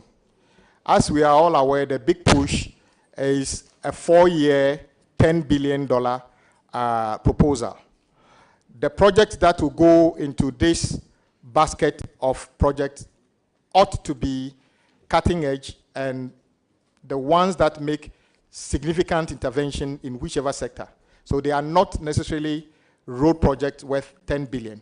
They are just big, significant infrastructure projects worth 10 billion. So equates to about 2.5 billion annually for the 4 years. Mr. Chairman. Do you have a follow-up There's a follow-up on that. There's a follow-up on that. Then you can ask your follow-up question. Okay. Then I will recognize the chief. Okay, Mr. Chairman, on the follow-up. I think the challenge that confronts us in this country on the matter of spending such huge sums of money in road construction is the durability or how long those roads last. We have had complaints where contractors finish with the road is commissioned, and by 1 year, you find potholes on the roads. You know, as a minister, taking into consideration the amount of money that government intend to spend on that, what measures are you putting in place to ensure that the quality of the roads that are to be constructed using these monies is something that is of tremendous interest to you and concern? Thank you. Thank you, Chairman. Industry players would put few factors as the reason the roads fail. 2 days ago, I was getting a briefing to the effect that even the materials we use. In some countries, the bitumen that is used on their road are produced by themselves. So the engineers determine the composition. If you watch in our country, even some contractors buy bitumen in drums, imported from somewhere. Nobody is able to determine whether this bitumen is good for our climate. So the materials we use, the design of the road, the supervision. One issue facing the road agencies. Some agencies have, which are supposed to be an engineering outfit, which requires civil engineers, mechanical engineers, quantity surveyors, have more administrative staff than engineers. So you could see an engineer supervising a project, and the capacity is not even there for him or her to be able to do this in reasonable time. So we ought to work on the staffing of the road agencies to have the qualified staff. I've also seen documents that suggest that some of the agencies, the level of the new engineers, the current engineers, compared to when they will retire, there's going to be a gap because we are not recruiting new engineers to be trained enough before they exit. So it will be a combination of how we select materials, the design, the capacity of the contractors, and also government ability to pay contractors expeditiously when works are done. When contractors work, they are not paid. They vacate the site, and you pay them some time. What happens is that once the money is not theirs, the bank takes the money. You can't actually know whether they've gone to the site to do anything. So to be able to deal with this matter, we should address it on all fours. Otherwise, we will see what we are seeing, where you spend 4 billion on a project and then 10 billion as interest on that 4 billion. It's unacceptable and not sustainable. Mr. Chairman, thank you. I recognize. I want clarity on the point he made, and I think it's important. Please, Honorable Muntala, go ahead and I'll come to you. Honorable Minister nominee, the issue of the quality of manpower that you use, because you gave an example that sometimes people are recruited to work in areas where they don't have the expertise, particularly the engineers. Are you going to engage more technical people for specific portfolios, or you want specific portfolios, or you want to build the capacity of the existing ones? Because I do know that there are some who may not necessarily be engineers. An example is planning. You and I, you know, we all went to the same department. You go to the assemblies, you have people who are not planners, but who have been trained to do works that are supposed to be done by planners. Equally, in the road sector, is it an issue that you build the capacity of those who have been engaged? Thank you very much. You want to recruit? Honorable nominee, your response. Yes, I think a combination of both. And fortunately, Ghana has one of the best training institutes at Koforidua, where they train in-house training. Even members of parliament, we do get some capacity building sometimes within our committees to be able to be effective. So indeed, those in the service already need, to update their knowledge. But critically, we need to recruit new engineers and give them that capacity so that we can have a good number of people deployed on the almost 4,000 different road projects. Thank you very much. Honorable Hip, asking this question not to question your competence at all. Far from that. I know you very well. I know you can do the job. However, I hear, and often I've heard colleagues on the other side brandishing $10 million push. You're holding us a low, yes, $10 billion. You are holding us a low-lying fruit. Now, my question to you, my good friend, is, Paragraph 4 of your manifesto. You've already shown some regret, the extent of the depth, the situation of the depth, which you have regretted well enough, and we've heard you loud and clear. You've also said that you will sit with the finance minister to be in the context of the situation you have at hand. Now, how will you draw the balance of implementation in terms of the 10 billion, mind you, it's not only for roads, broad spectrum infrastructure. So you have so-called abandoned roads, and then people of Adaklu also come to you after you have been approved. I know you are aware of that. And you'll be coming to the House more often than any minister to answer questions. You are aware of that. How would you draw the balance? So-called abandoned roads and new urgent road needs that also need to be attended to. Don't forget, you have already said that there's no money. And then you are also going to work closely with the so-called the finance minister. Honorable members, I drew the attention of the House to the fact that for a stated reason, I asked the Marshal to be here. So if any friend of the committee will not remain in silence, then I will be forced to apply the rules. Please, please, please, honorable members. Please, Honorable Yusuf.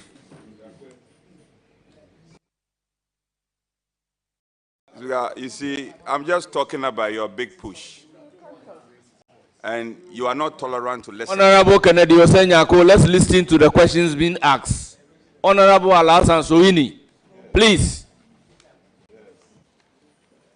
Mr. Chair, so my good friend, Honorable Abuja, very passionate about the concerns of roads and the challenges. This big push, which I know you are very excited about, and it finds good expression in your manifesto. Yes. Or you are nodding your head? No, my question is, how would you get the balance? We have roads in your own description and beautifully captured by Honorable Mutala, abandoned roads. And then you also have new roads needs. How are you going to get the balance? Are you going to, already you have said that your first year, you will focus on. My question is, how are you going to get the balance? Then again, I'm not done. Mr. Chairman, I'm not done. Honorable members, I want us to listen to the question in silence. But Honorable Chief Whip, this Honorable Chief Whip, Honorable Chief Whip, Honorable Chief Whip, this is about the third or fourth time we are going to hear the word, how are you going to balance the new rules as against the abandoned rules? So if that is your question, put it to, so that he can proceed to answer the question. I beg you. Speaker, with respect to you, I'm old enough to speak for myself. I only employ my colleagues to be tolerant. You had the opportunity, Honorable Muntala. I know you want to be seen on the screen, and so that you can get the attention of Mr. P. Mr. Chairman. Please, Honorable Muntala, you don't have the floor. No, but Mr. Chairman, please, you don't have the floor. No. Please. His point of Honorable Chief Whip. Honorable Chief Whip. His point of order. Go ahead and ask your question. Please, Honorable Chief Whip, I'm begging you. His point of order. Honorable Whip. So how do you get the balance? Abandoned, so-called abandoned roads, and the new ones which may be of good importance. How are you going to get the balance? Yes. Mr. Chairman, his point of order. It's important. It is important you allow me to speak out. Honorable Muntala, you do not have the floor. So I still insist that you don't have the floor. Ask your question.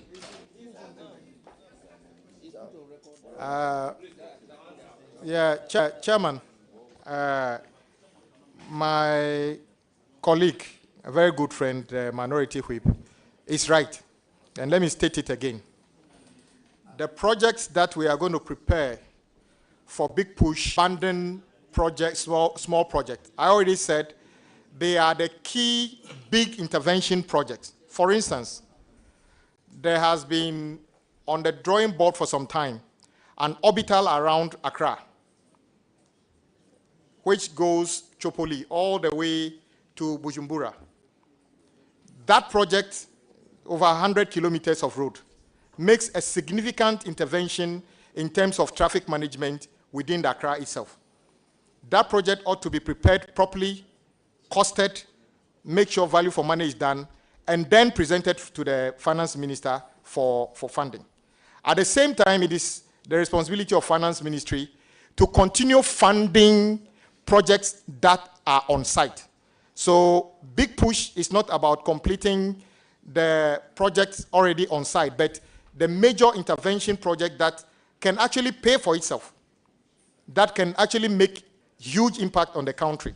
So that is the difference. So we're not going to stop ongoing projects. The president has already made a commitment to that. However, the big push projects are dedicated and significant projects that are not going to be rushed, but are going to be done effectively so that all Ghanaians will get the impact of those projects. So that is the difference between the big push basket of projects, which are yet to be developed, and ongoing projects. Thank you very much. Honorable Muntala, do you have any more questions? You are entitled to one last question. It is now the turn of Honorable Kofi Mafo. Thank you, Mr. Chairman. I want to congratulate my ranking, who is now the Chief Whip. I want to congratulate him for his nomination.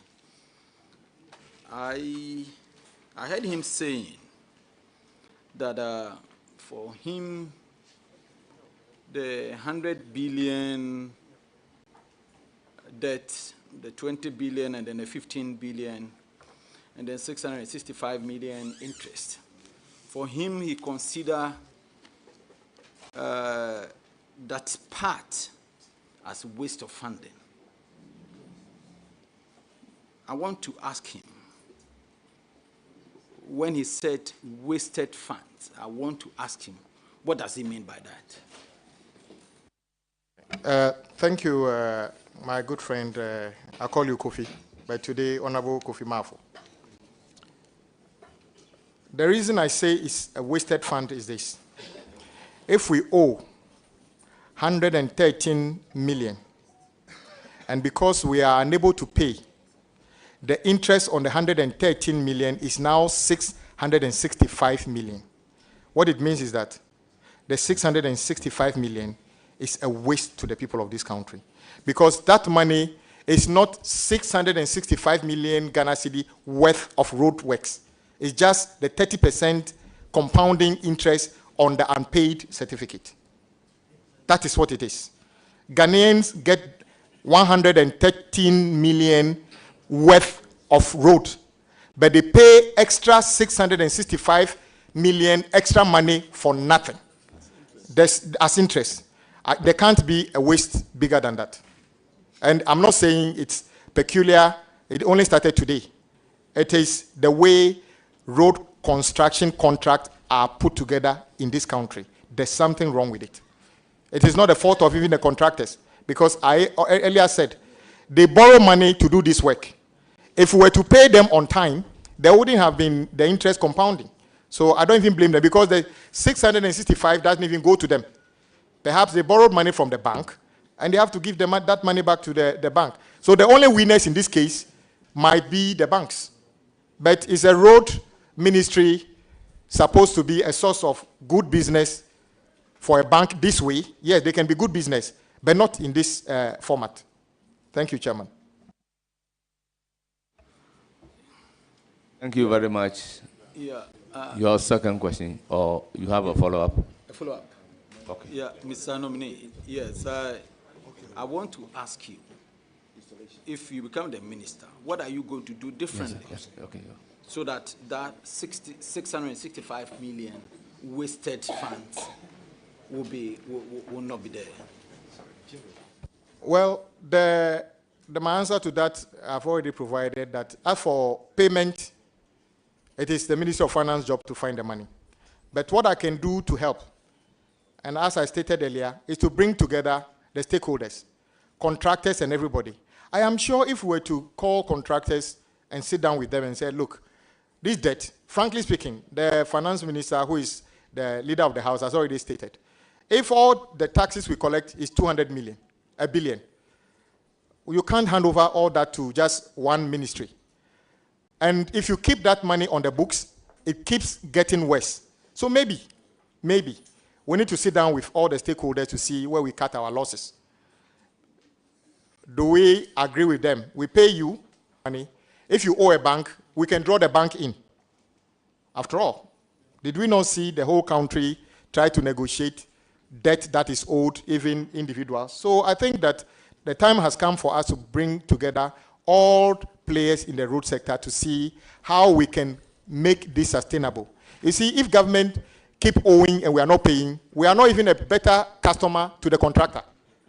That is why today you call some contractors, want to award them work, they will tell you it's better to sleep than to take the job, because they take the job and he's got debt on his head. So we need to make construction attractive business to recruit and give employment to young people, especially those in the technical fields, engineers and everything. At the moment, that is not happening. So we'll sit down with the stakeholders to see, maybe the committee can get involved, as we call the stakeholders, and chart a new path. Surely, this is not sustainable. We can't continue this way. Thank you. Any further questions? Yes. Yes, go ahead. Mr. Nominee, I want to find out from you. This capping and decapping has become an issue in Parliament, and you have been an advocate against capping. Tell me, how are you going to decap this particular road fund that has been capped? Yes, you are right. I've been an advocate of decapping statutory funds, especially road fund. I worked out something.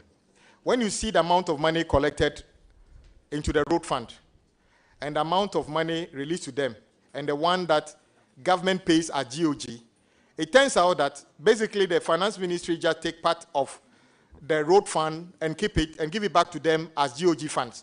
So in other words, they don't actually put in much money of themselves.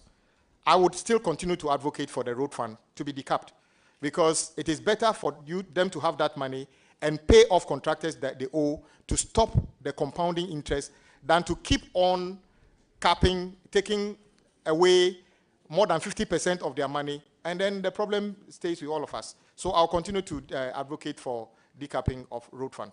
Thank you very much. Next question.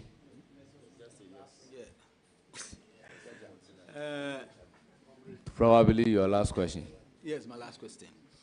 Mr. Nominee, you were on record as saying that 240 million was used, $240 million was used for Yigate. Migration Service came out to debunk it, stating that they spent $1.7 million. I want to find out, do you still hold on to the 240 million claim, or you agree with Migration Service? Thank you very much, my good friend.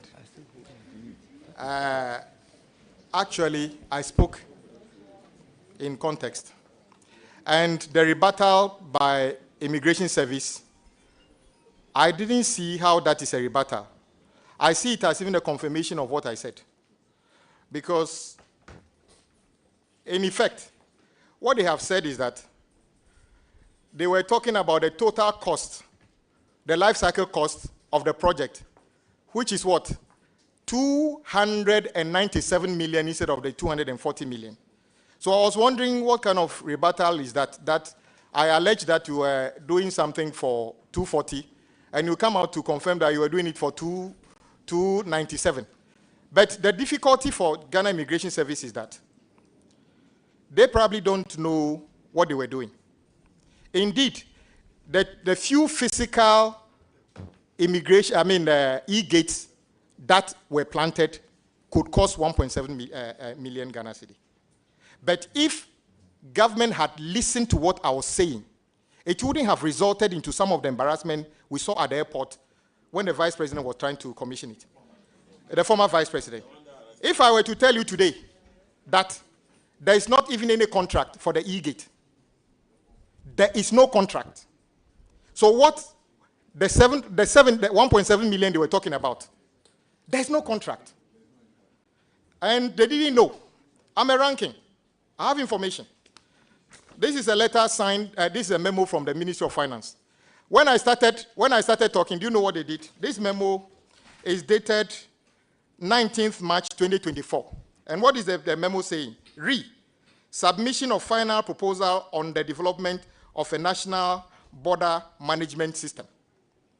Are you aware that this project is already being implemented by Ghana Civil Aviation Authority? And the e-gate was supposed to be done for free. Why are we even supposed to pay $1 for something that we are supposed to get for free? So when they started backtracking, do you know what they did? They now went and did this memo, and the memo title I've given you. And now they said... Honorable Kennedy Nyako and Honorable Yusuf, order. Let me read to you. They said contract value, 147,765,627 million dollars. Then they said contract duration, 10 years of the Ghana Civil Aviation Authority. You have no business carrying out this. And this is a UN Security Council resolution. It lies with Ghana Airport Company Limited. So I have not said anything that I need to depart from. But to repeat that, what they were doing was not right. There's no contract. What they were doing was not right. There's no contract. And it's no value for money. Honorable Member, you have your Chairman, last follow-up question. Chairman, do you have any? Please, Chairman, with all respect to you. Chairman, with due respect, that is why we have subject matter committee leadership.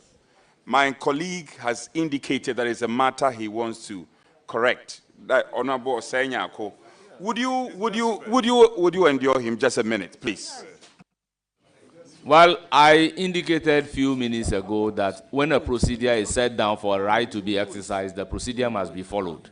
I intimated to you that when a member has a follow-up question to ask, it is only after asking the follow-up question that another person can be given the opportunity.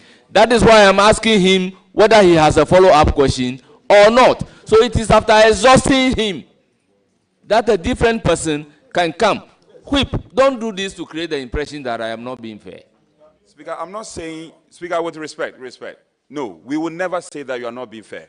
We have a responsibility to help you moderate this vetting. Speaker, exactly that's what we are doing. That is exactly what we are doing. We won't take anything away from you. So Speaker, I will defer to you on some of these The member matters. who has the floor asking the question. I am asking whether he has the last supplementary question.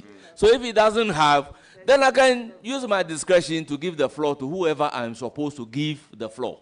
Speaker, with respect, but where even that notwithstanding. Oh, what is that? I am not debating. I'm saying, please, would you listen? Listen to me. Don't lecture anybody here. Please, defer to the chairman. Defer to the chairman. You are not the chairman. Look, you see, you are not tolerant.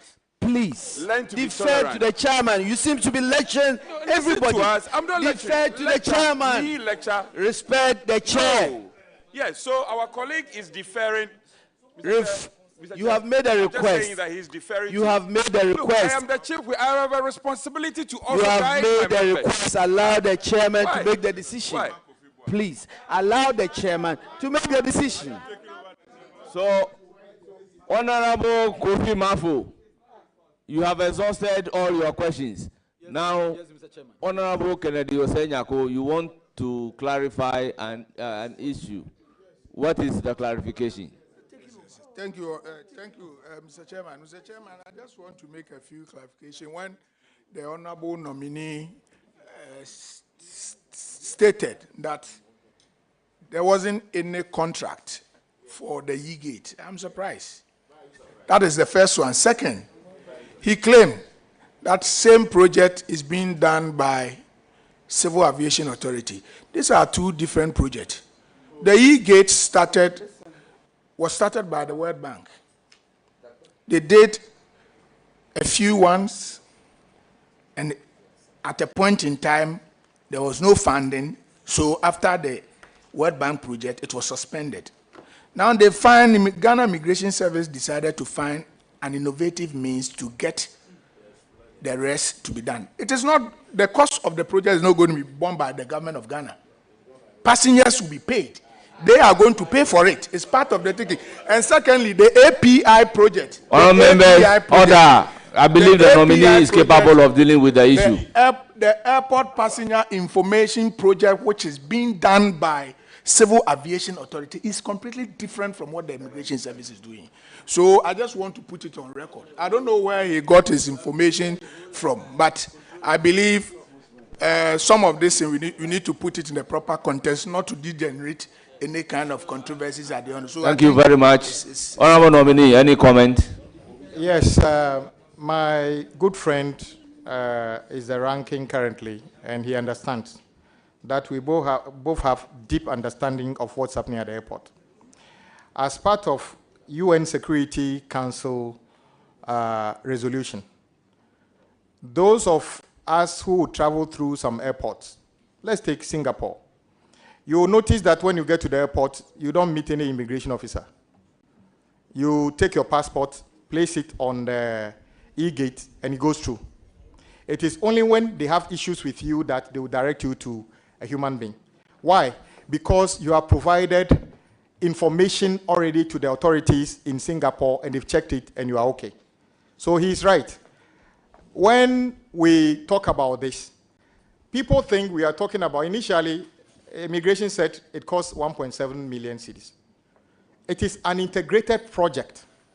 If you read their press release, and I think Graphic published it, they confirmed that, yes, point number 5, the E-Gate system alone comprises 15 units of E-Gate with accessories, which form part of the border management system being installed at KIA at a cost of $1.7 million.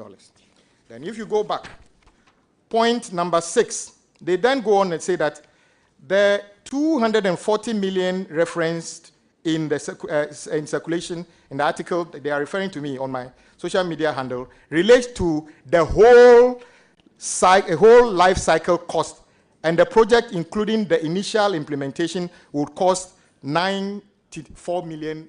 Who says Ghanaians are not going to pay? If you take tax from Ghanaians on behalf of government, it's government money. Why is the entity, this particular entity, believe that something that another entity is ready to do for free? And I'm repeating, this E-Gate integrated system is already part of what another entity is doing for free. The records are there. Go to Ghana Airport, Ghana Civil Aviation Authority today and find out whether they have started implementing a project which would have provided the E-Gate for free, and come and report to the committee. So this matter must be settled. And that is why I say that Ghana Immigration Service did not debunk me. They actually confirmed what I have said.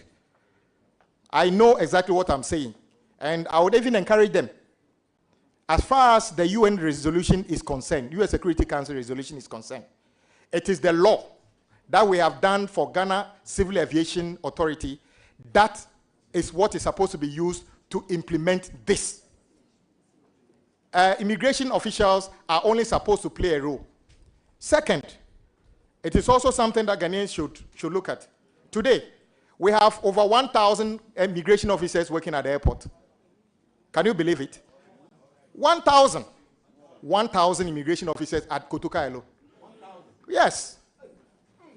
It turns out some people have to go to work once every 2 weeks.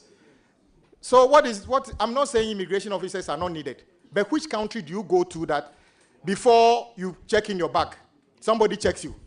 After you check in your bag, before you even approach the immigration officer, 2 more immigration officers look at your passport and give it back to you.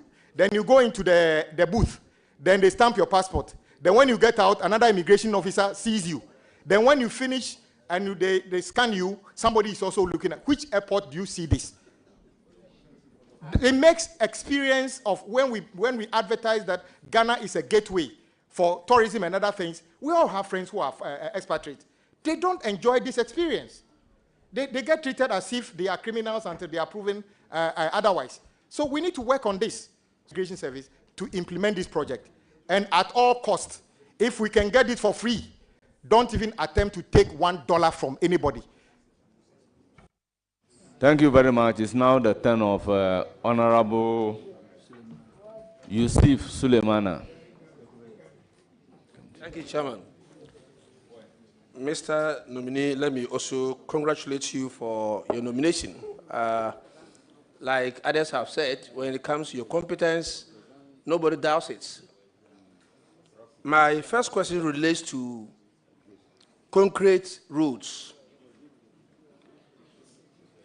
In 2017, the former vice president, I'm talking about the defeated presidential candidate of the MPP, Dr. Mohamed Mahmoud Bawumia, promised Ghanaians that he was going to build concrete roads. And in his opinion, concrete roads are durable, concrete roads are cheaper, and concrete roads are the roads that Ghanaians deserve. You are not there yet, but I believe that you might have interacted with experts or officers of the ministry. Do we have any concrete roads built after their promise was made? And do we intend to go that direction? Thank you. Thank you very much, Honorable Yusuf, for this very important question.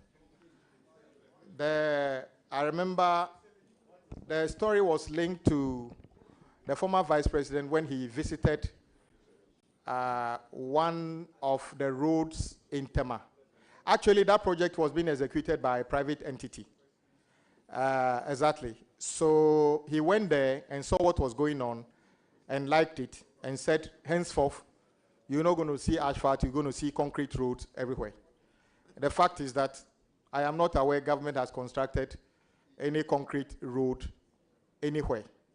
It is also misleading to say concrete roads will be cheaper than asphalt, because the QSs and engineers will tell you the road you see as concrete road is actually a reinforced concrete slab.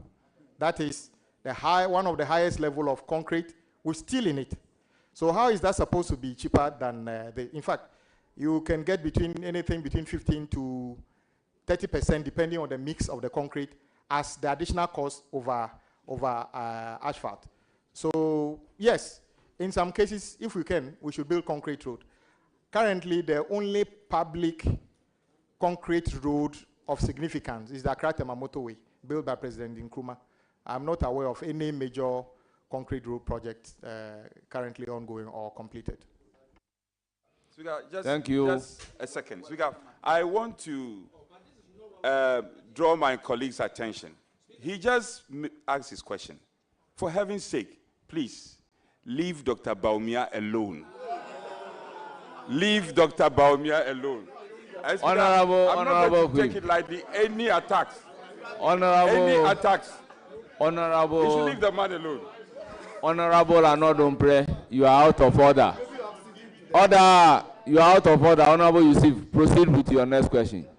Mr. Chairman, I'm grateful. Mr. Chairman, I think my minority leader should be a bit tolerant. And as long as Chief Whip should be tolerant, and as long as the former president will take all the benefits that are due a former vice president, we will refer to him as and when it's necessary. Proceed to ask your question. Yes, Chairman, I'll do that. Chairman, even though the nominee has already answered a question on abandoned roads, I want to find out. There were some roads that were abandoned for political reasons. For instance, take roads in the Bole Bamboy constituency. All roads that were started under the NDC administration in 2015-2016 were all abandoned. As a member of parliament, I asked a question on the floor of parliament as to when those roads were going to be fixed. And I remember very well, my good friend, Honorable Patrick Boama, interjected and said that what was Mama doing and he didn't fix the roads? What was President Mama doing and he didn't fix the roads when he was the president? Today, if we are going to address the issue of abandoned roads, will you consider prioritizing those that were abandoned for political reasons to complete them before you look at other roads? That's my question. Chairman, for the vivid explanation and very unfortunate situation described by my good colleague, that will be priority number one in terms of completing abandoned road projects. Yeah. So Do you have a follow-up on that? No, a member has a follow-up. So my last one. I recognize Patrick. No, Boama. my last one. Chairman, I was just, I was just putting my good friend from Bole Bamboy on record that he should produce the Hansard that said I made those comments on the floor, else those comments ought to be expunged. I'm also referring the chairman to Standing Orders 86 on questions and require of you to do exactly what I've requested. Thank you very much. Thank you very much. You see, proceed to ask the question without all these sideline commentaries. Mr. Chairman, those are the ones that makes the question sweet. Mr. Nominee, my third question is that one of the major roads in the Western Corridor starts from Tichimai up to Hamili. As I speak to you, the road is in a very deplorable state that instead of using 3-4 hours to travel on it, you need a whole day. It's because it was abandoned for 8 good years. Will you prioritize this road when next week you are approved? And I know you'll be approved. Tell me. Thank you very much. Nominee. Thank you. Thank you. Order.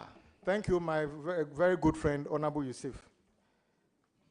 As long as you say about those projects, that is priority number 2. Yeah. No, I have a follow-up on this. Follow-up. I have a follow-up. Thank you very much. I have a follow-up. A follow-up on the 30-man. Yes. Very well. Yes. I said to you that it got deteriorated because of lack of maintenance. So I want to find out, will you prioritize regular maintenance of roads in this country? Thank you. Thank you very much. Yes, Mr. Chairman, he's asked a very important question. The principle is that you should spend more on maintenance of your existing roads than building new roads. So, but the records we have in terms of road maintenance, and my colleagues on the road committee can tell, things have gone really bad in the past 8 years. In fact, the record of road maintenance we had in 2016 is unmatched till today. If you check 2023 record, in areas that we do 9,000 kilometers, the MPP government was doing just 3,000. So they have really let the country down in terms of road maintenance program. So I said it in one of my initial responses that we need to commit more to road maintenance. Sometimes all you need to do is to spend a little amount of money to address a spot improvement. Yes. And the road can still continue to be motorable. But once you abandon it, it becomes a major problem and makes the whole road, the use of the road, not safe at all. Thank you, Chairman. Thank you very much. Honorable members. Honorable Jaja, order. Honorable members, in line with Order 2177, I will take a question from Jerry Shaibu as a member of the leadership of the House. So, Jerry, you may proceed. Thank you very much, Mr. Chairman. Mr. Chairman, I first wish to congratulate Honorable Govins Agboja. My question is, I have made some observations. Please, can you? I've made some very critical observations, including the road markings, street lights, quality of roads, traffic lights, and I don't think that my government has been in power since the inception of this country. So, yes. So, Honorable Jerry, address the chair. Mr. Chair, yes, I am addressing. So please proceed with your question. I have realized that most of these are dysfunctional. So from my beloved Malam to Kaswa, you would realize that no street light is working. When you get on the major road, the motorway, you would also realize that stop talking. No street light is working. Most road markings are also not working. In the night, it's not very safe to drive. You can easily get an accident. I know your capacity. I know that you want to prevent accidents. You want to have people drive in a very clean, motorable roads. I just want to find out, what are your plans to have them resolved? Thank you very much. Thank you. Thank you. Yes. Honorable nominee, your response. Thank you very much, Chairman. I think my colleague has asked a very important question. This is our capital city. It is strange that you drive in parts of our city at night and the roads are not illuminated well, no road markings. And I know a number of friends from abroad, when they come, they keep asking, how are you able to drive on these roads? Because there's no signage, there's nothing. With street light, the issue that has come to the attention of the Road and Transport Committee. If you notice, Ministry of Local Government through Common Fund does supply street lights sometimes. Ministry of Energy does supply street lights sometimes. And sometimes they supply these street lights and give it to the assemblies and others and ask them to go and install.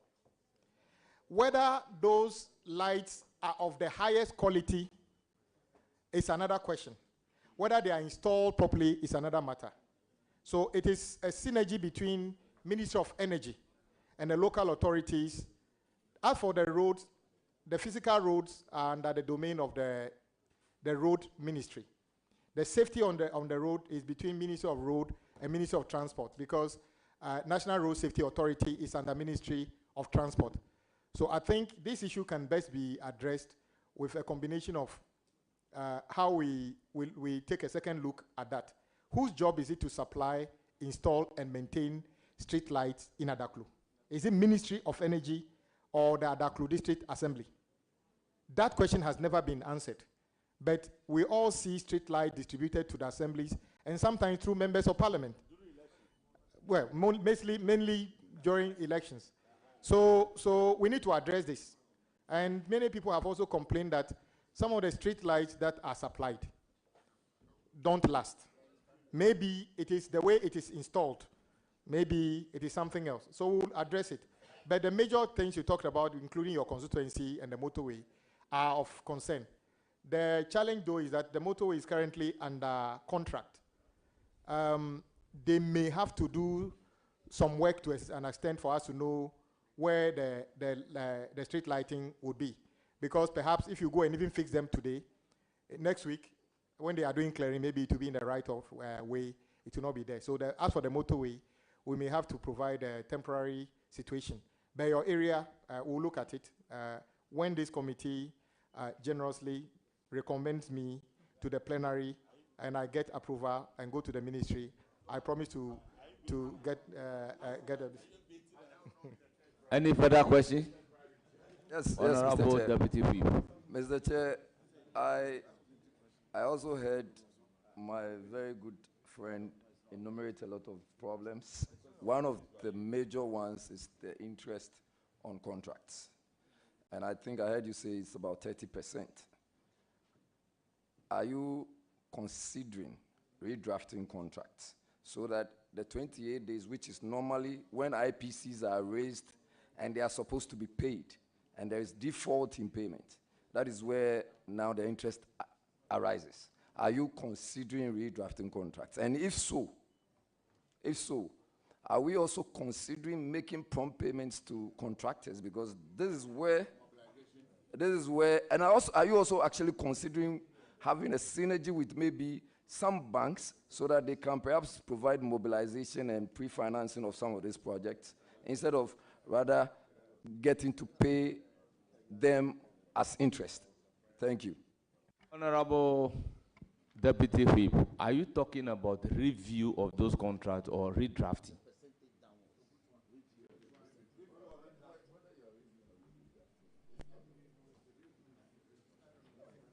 Chairman, yes, Chairman, I think I get what he's saying, and I know you are one of the experienced lawyers in this house. You know, once the contract has taken effect, any attempt to go and redraft portions of that contract, you can, but you need the agreement of the parties that form that contract. So it will be more of the new contracts. I think that is what he's talking about. But that is not the solution. The solution is prompt payment. I know that some banks initially took up the responsibility of providing some support to the contractors. Many of those banks have withdrawn since because of this interest matter. Well, I don't want to mention the banks. Some of them will say, we'll take you on, but we don't want to be responsible for the interest between you and government. Like I said, if you see what has happened on the first issue in 2018, because the delays was on 2,464 days times 30%. So you can imagine. So every 28 days is calculated and added to the other one. So indeed, we have to look at some of the way we write some of these contracts. But until government begins to pay promptly, that would still be very little in terms of achievement in reducing the interest on delayed payment. Any further questions? Yes, Mr. Chairman, this is just a follow-up. And this is on the basis of the review and the redraft aspect. I'm looking at contracts that you would now, as it were, now construct. So new contracts.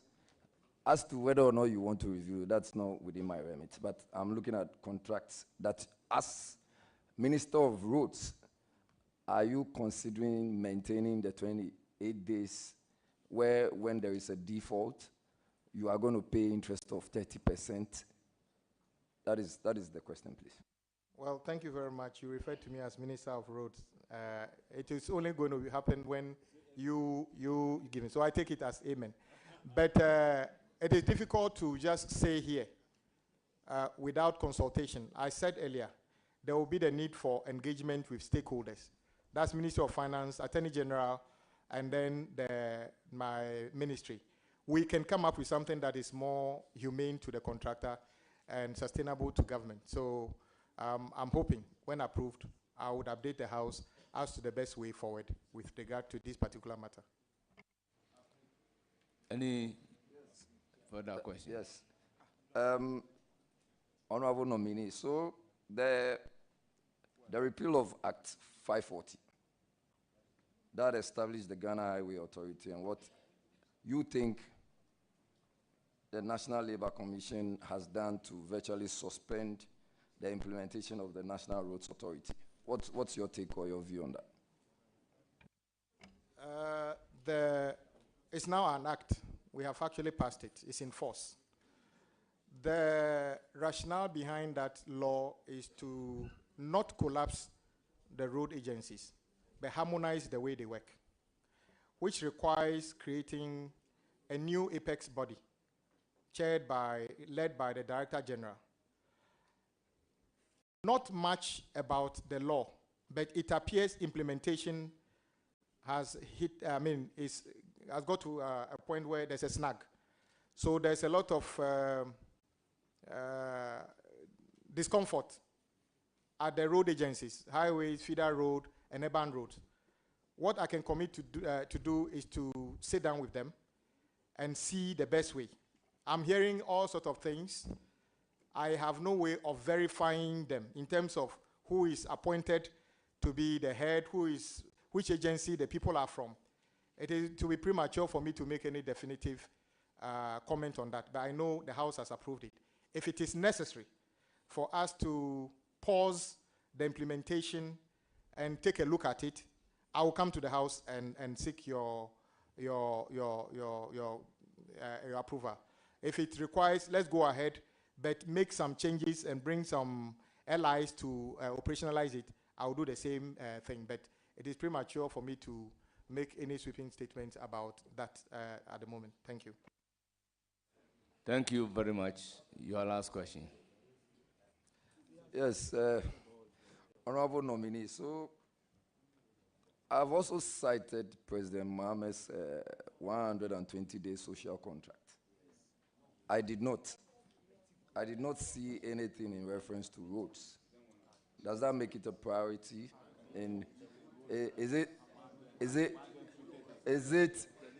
a matter that you would want to pay a lot of attention to? Well, Chairman. Honourable members, can we have order? President Mahama. Can we have order? President Mahama is very clear on his mind as to what is contained in the 120-day commitment he's made to the people of this country. Indeed, Mr. Chairman, with the kindness of our colleagues from both sides, me being vetted today is also a record of the expeditious way President Mahama promised to form his government. And I want to thank my colleagues from the minority side. The issues he wanted to put before Ghanaians, he's placed them before Ghanaians. It is based upon that he's been given the unprecedented win in this election. So if Ghanaians wanted him to add road and every detail, they would have talked about it. Road is a priority to President Mahama, but let's look at how he delivers on the 120-day commitment, which includes the repeal of some taxes and many other things, which you rightly said. After that, we can pay attention to other things. But he's not saying until after the 120 days, we are not going to be dealing with roads. Indeed, this is just a second batch of ministers, and the road ministry is part of it. It tells you how much premium he places on the road ministry and other ministries. The other ones are going to come along the same thing. It doesn't mean that the ministries that are not here are not premium, but I'm saying that with specific to the road you talked about, he places a lot of emphasis. And you can also attest to the fact that some of the best and biggest interventions on road in this country happened under his leadership. So he's got a track record of delivering, and he will deliver. Thank you very much. It's now the turn of Honorable Lydia Odole-Soa. Rita Odole-Soa. Thank you, Honorable Chairman. I wish to congratulate my leader who has been nominated by His Excellency John Dramani Mahama, President of the Republic of Ghana, for your nomination. Honorable Leader, talking about roads, Honorable Nominee, talking about roads, thank you for the correction. Yeah. The Accra Beach Road, Accra Tema Beach Road, which passes through the Dadekotopon constituency, started construction a long time ago, and the contractor has abandoned site. Due to this, there are quite a number of accidents and pedestrians being knocked down by vehicles because we do not have street lights to be on during the night. I want to find out from the Honorable Leader whether you are going to add this to your priority list to ensure that the La Beach Road will be constructed in due time to assist pedestrians and motorists who ply that route. Yes, Mr. Chairman, thank you very much, and I thank our colleague for the question. I live in Tema, so I know the importance of the beach road as an alternative route into Tema. Indeed, that project was ongoing, and originally part of the China Development Bank 3 billion agreement by, may he so rest in peace, President Mills. Since then, the loan was stopped and restarted under President Akufo-Addo. Unfortunately, that project is suffering the same fate of many other projects, including motorway, Adomi, motorway, Central University, and many others. So indeed, the contractor is not on site. Once again, it is difficult to ask the contractor to go and fix street lights where they hasn't gotten a stage to do that. But I think there can be safety measures deployed temporarily to make sure it is safe. So talking to the resident engineer, I think we can discuss how to make it safe for now whilst we wait for the completion of that particular project. It's a very important project. Thank you. Thank you very much. Any further question or follow-up before? Further questions. Further questions. Thank you. Thank you very much, Honorable Chair. And Honorable Leader, I'm glad the NDC administration is bringing back the toll booths operations. And I also want to support my colleague that when operations begin, in as much as we want to prevent leakages, the persons with disability who were recruited earlier and dismissed should be reconsidered so that they'll also be gainfully employed to take care of their families. I want to have your take on that. Thank you very much. We are bringing tolling of public roads back. We are not bringing toll booths back. As I said, it will be deployed on a platform, which means that there wouldn't be physical toll booths where drivers will have to stop and pay. So with regards to the disabled people, sure, we are going to be able to re-engage them. I even said that earlier. We'll re-engage them and make sure that those of them who are capable of playing a role are brought on board to play a role on this. Thank you. Thank you very much. Any further question or follow-up? Very well. Thank Your you, last question. Honorable Chair. Honorable Minister, nominee, going into the Ministry of Roads and Highways, your colleagues will be knocking at your doors, and I believe we are going to find you when we come there, including myself. I know there are some 2 doors to your office, and I believe when you are there, you attend to us and open your doors to us. On this note, I want to say congratulations on your nomination. Thank you. Thank you. Thank you for giving me an idea of where the doors are. I've not gotten there yet, so I don't know where the doors are, but surely the door that opens for you to see me, I'm one of you, will be able to do this together. Thank you. Thank you very much. It's now the turn of Honorable Patrick Yaupoma. Thank you very much, Chairman. Let me congratulate my good friend and brother, Kwame Abuja, for his nomination. I wish you the very best, Kwame. Kwame, just to inform you that Sunyane Techiman Wenchi Sola Wa have all been awarded for rehabilitation. And Measures Maripoma, Hardwick, and Water Impacts are the contractors. Just to inform you. Thank you. To my first question. Tesano has very good roads. Kwame,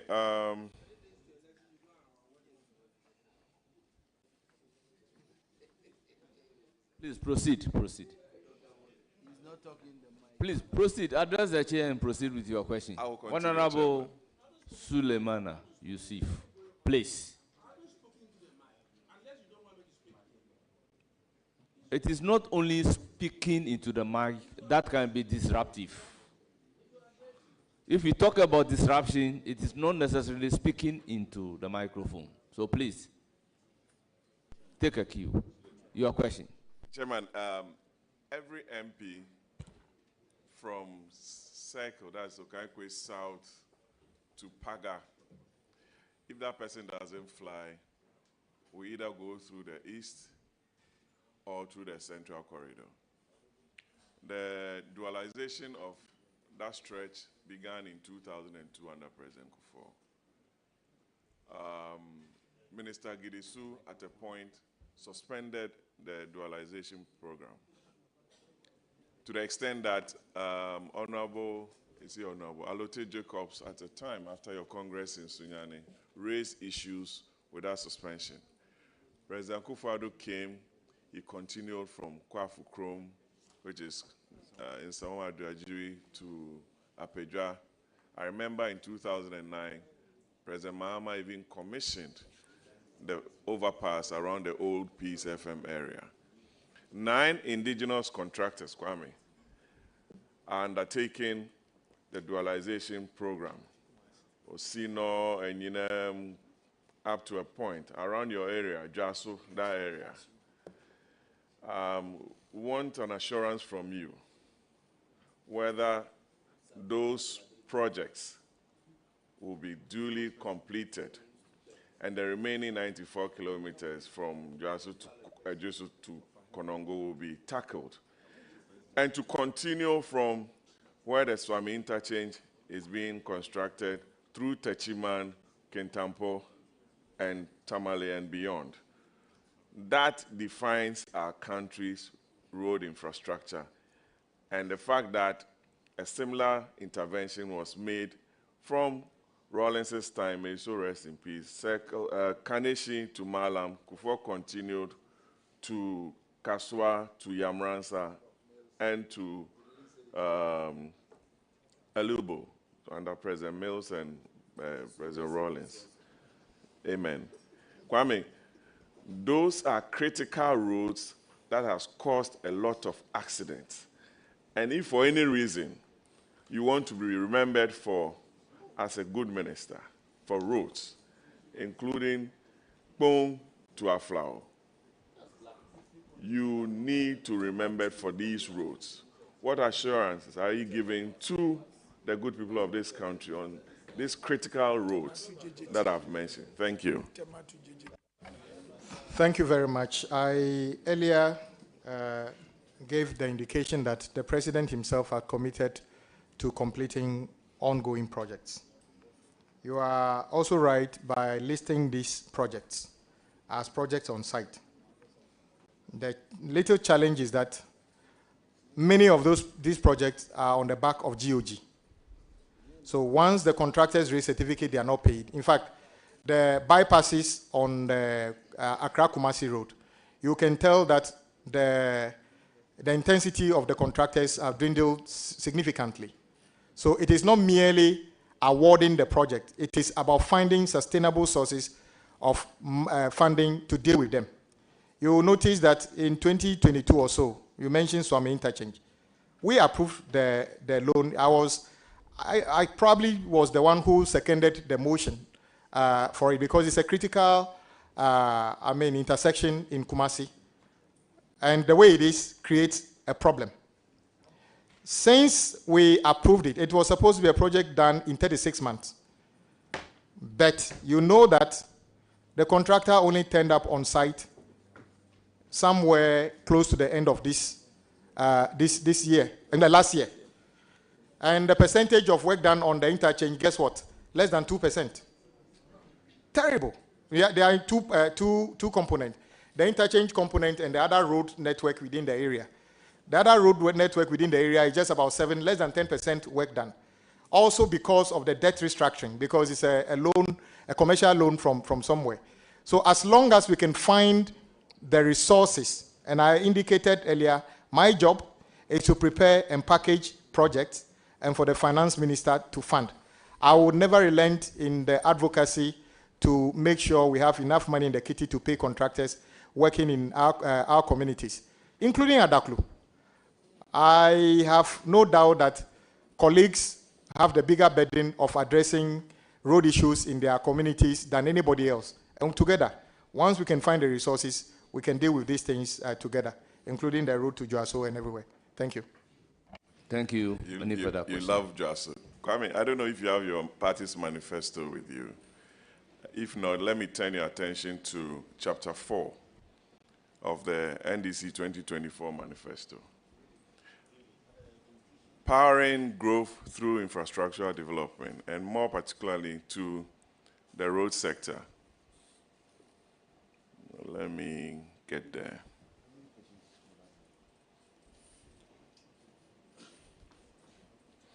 You've listed a lot of roads and bridges to be constructed under that paragraph. That's paragraph 4.2.5, upgrading road transportation systems. A lot of roads. Pages 107 of 200, Roxanne, if you care to know. Pullman, Kuma, Boko, Boga, Tumuwa, Tamale, Yendi. You've listed a lot of roads. Abrin, Sawam, and to the extent that you are promising to even regularize Okada and what have you. And it's in the manifesto. I've seen about 13 bridges and also a paragraph on road safety.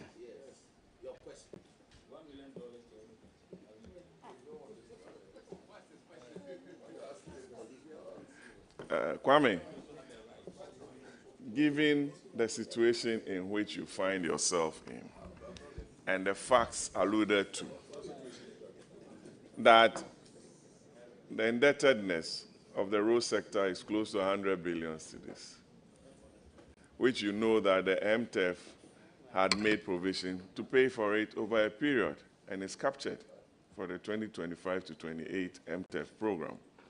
How are you going to fund all these ambitious projects? Is it going to be another Green Book promise? Kwame.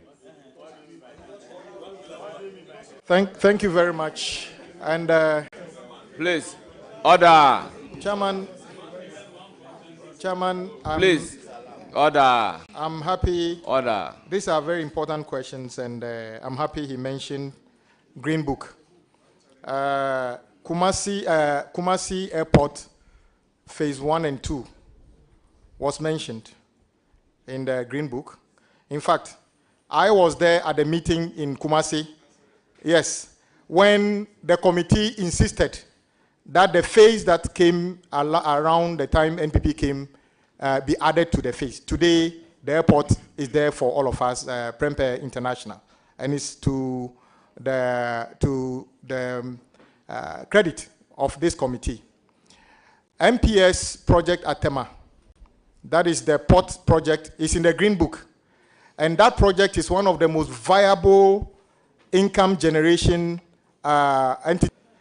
The Legon Hospital is in the Green Book. And it's the highest end of medical facility in our country. The Ridge Hospital is in the Green Book, and it's one of the best. And many, many more. Circle interchange. Tamale Airport phase 1. So, as for the Green Book, it is a record of achievement. And I think maybe unlike the project tracker, these ones are a bit in color. You can see them in color. But the significant question you asked, how do you fund this? I must be frank, and I've said it already. The finance minister designate was here, and he said the revenue is just about 200 billion. How do we fund all the things that we needed to fund, including salaries of us members of parliament? We have to work together to cut waste. How do you cut waste?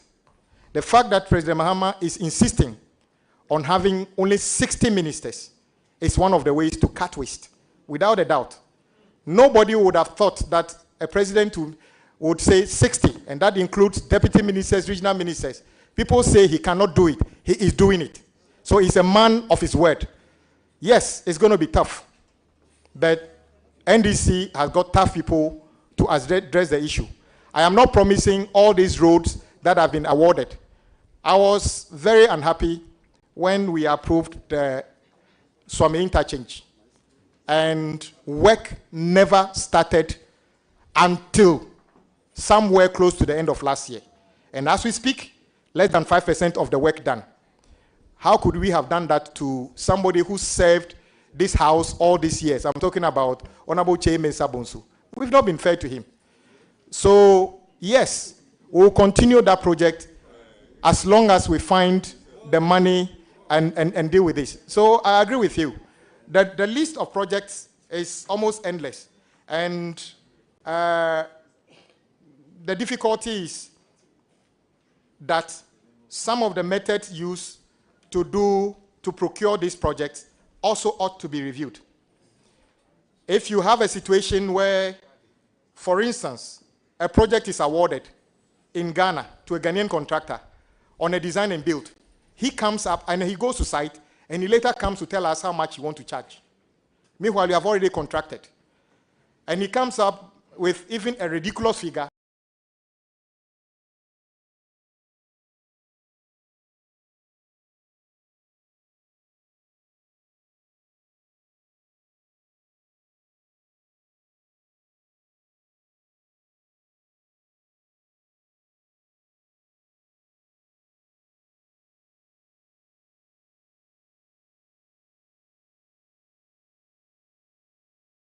You are bound to deal with it. So we are also committing that so that we can tie the cost down so that we can budget properly and get them done. So your question is very important, and we shall do exactly that. Question, yes. Yeah. It's on the Volivo Adafo Adidome Bridge. I know the Japanese have given us some funding for it, and it's less than the project sum. How are you going to raise money to top up or to get a full funding? Thank you. And congratulations again, Kwame. I'm done. I think my colleague has a very important question. This project is very dear to the people who use that corridor. In 2016, I think once again I was, on behalf of my then chairman, moved a motion for the adoption of this. So the bridge component was coming from JICA. I think it's about just about 10 billion yuan or something like that. The difficulty is that since then, for the 8 years, we didn't do much because the Japanese insisted we build the approaches from Asuchari Junction to the bridge and from the bridge to Esikuma. Because the bridge, the access has to be there for them to come and install the bridge. It is only recent that I'm told AFDB have given the money for the construction of the approaches. The contractor, we are told, just mobilized to site, so you wouldn't see much going on. Yes, you are right. When they went to tender, the bidder who won the tender, the bid is twice what the Japanese have committed to give us. So it will be important for government to approach Japan to discuss the funding gap to make sure the project works. I am hopeful we can do that. Thank you. It is not the turn of Honorable Mahama Ayariga. You have the floor. Thank you very much, Chairman. And let me join colleagues to congratulate our Chief Whip on his nomination to the Roads Ministry. You gave us an indication of the commitments of the Roads Ministry. And then we have seen very starkly the variation between what we actually got by virtue of the value of projects executed and what we owe by virtue of having not paid and then the debt accumulating based on interest calculated based on a formula that you yourself disagree with in terms of road contracting. That is evidence of a certain indiscipline, which is to award contracts when you haven't budgeted for them. You haven't made provision for them in your budget, you don't have money for them, and then you award contracts. Is this a culture that will continue? Thank you, Mr. Chairman. No, this is not a culture that Ghanaians even want us to continue, even if we wanted to continue. I can understand why some projects may be awarded in an emergency without full packaging. But the norm should be that projects are properly packaged, costed before going to site. And we have already committed that that will be the norm for major projects. If it's necessary for us to do quick interventions, i.e. a bridge is collapsing, that is a different one. But the norm should be that projects should receive best value for money through competitive tendering. Thank you. And the second question Thank you very much.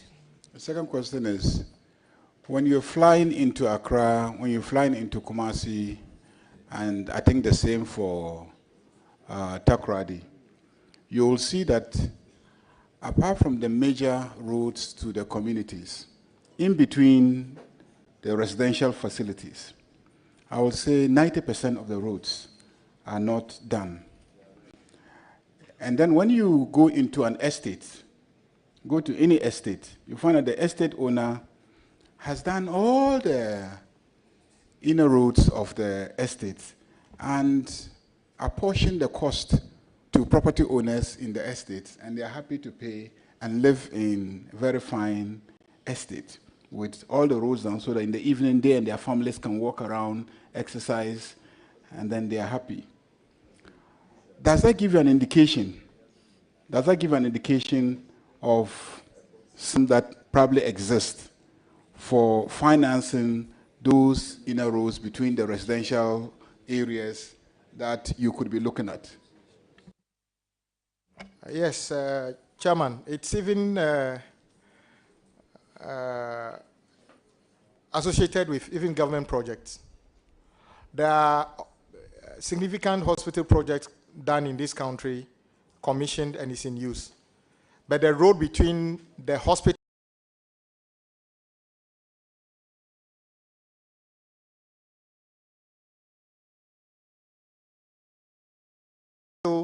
and the main road, if you were to be even in an ambulance,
the threshold between developer. I'm sure about it within and have to... And the effect of it, ultimate effect. And the effect of it, ultimate effect. My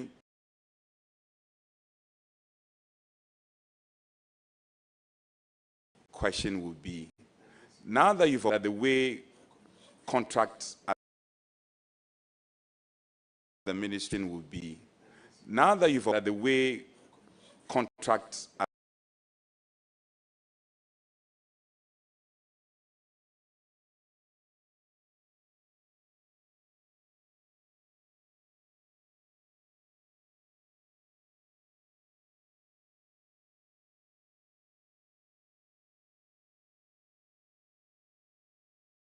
the ministry are put together poses some danger going forward. And you have been ranking for a number of years. I don't want you to tell me and you see the way out. I want to hear from you because I know you have strong professional background in terms of your ability to profess solution. Contracts. What do you think if you're going to depart from what is happening? How should we go about it? Thank you, Chairman. I earlier said for putting together construction contracts, you need the advice of Attorney General, the Ministry, and the Ministry of Road and Highways, and Ministry of Finance. Why?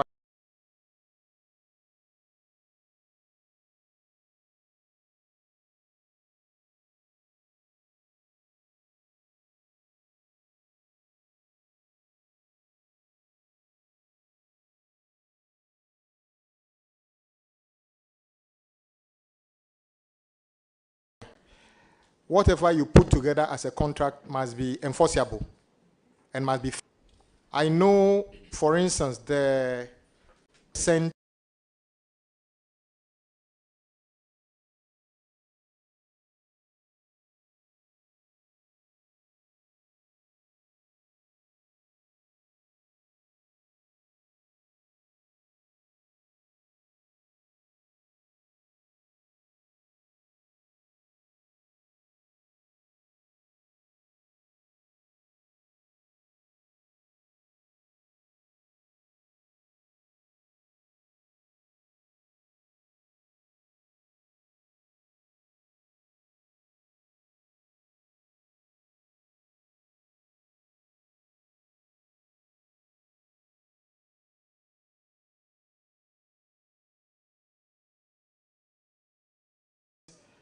in most of those contracts was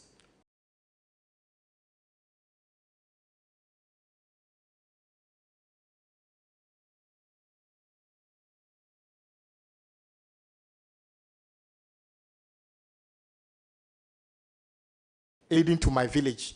Take your house, simply because by the time you were paid,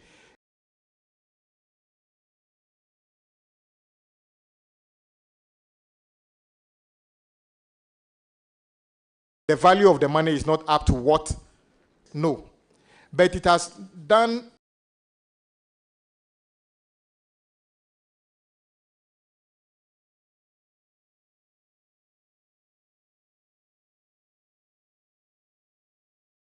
a 360 where we still need to dialogue.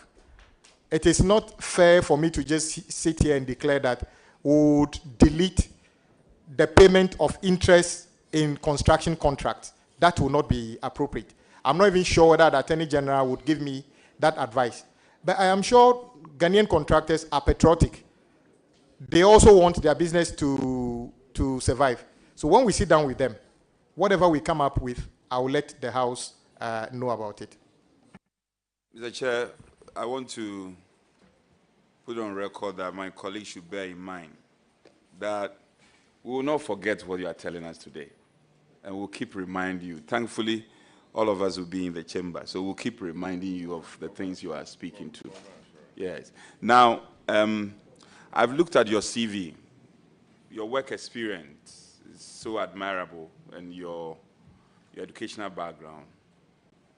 if you want to contextualize your educational background, as a great architect, and then work experience, I've seen the number of consultancy work you've done. What are you bringing to the table?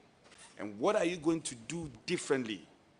So that at the end of the 4 years, mind you, President Mahama has only 4 years. At the end of the 4 years, the Honorable governs, the handsome man from Adaklu.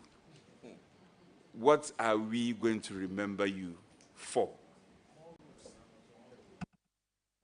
Thank you very much. And Honorable nominee, this will be my last question. You have been ranking for some time. And if yourself and the chair, the Honorable Osenyako, are two members of this house that I can just close my eyes and point at, are people we can follow when it comes to the road sector. And you are one sincere person I know. In the context of your sincerity as part of your persona, tell me, what are some of the things that the MPP administration, the elsewhere MPP administration, 3 things that you can say, speaking as a Ghanaian, not putting on the cap of being on your propaganda stage, but your cap of patriotism, and I know you are. 3 things that you can say the MPP did well, and for nothing at all, you can praise them for it.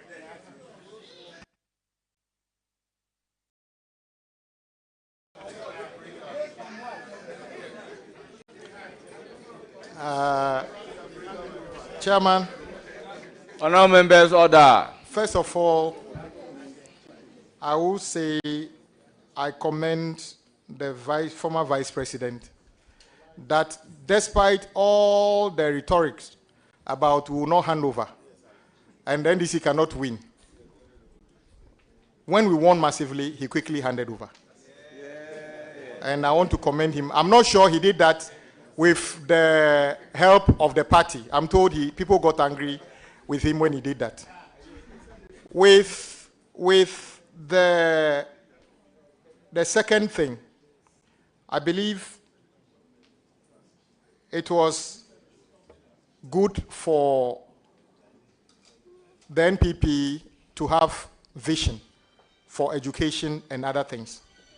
However, I thought the implementation of part of that... I want just the positives. That would be a bit difficult. So I'll end it here. Chairman, I'm done. I want to commend my good friend, and I also want to wish him well in ministry when graciously we all approve of him. Thank you very much. I proceed to give the floor to Honorable Roxanne Nelson Kwame Eche, the farmer. Chairman, thank you very much.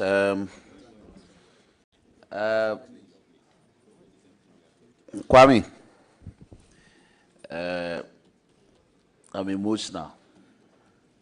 I'm emotional because you got here by dint of hard work.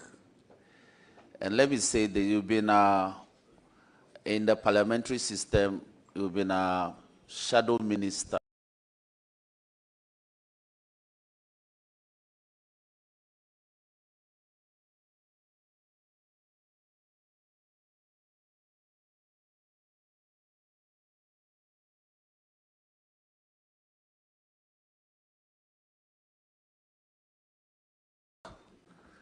On roads, transport, and infrastructure matters for the NDC for the past 8 years. And you were remarkable, not just in that capacity, but also I can say on authority that the mentorship that you introduce, you take interest in building their capacity so that they also flourish. And that's what I love about you. What contractors may not know about you is that you don't like shoddy work. So contractors should take note. You don't like shoddy work. You don't like lateness. And above all, you like people being candid and honest with you. So I wish you well. And I know you will succeed. With all the difficulties, you deliver on your mandate. We know of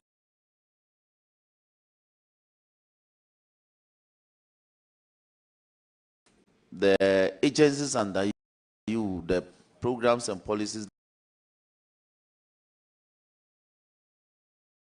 they have in road maintenance, their policies and programs. And the figures from the agencies leave much to be desired. So what will you be doing as a policy change, as an arrowhead for the ministry?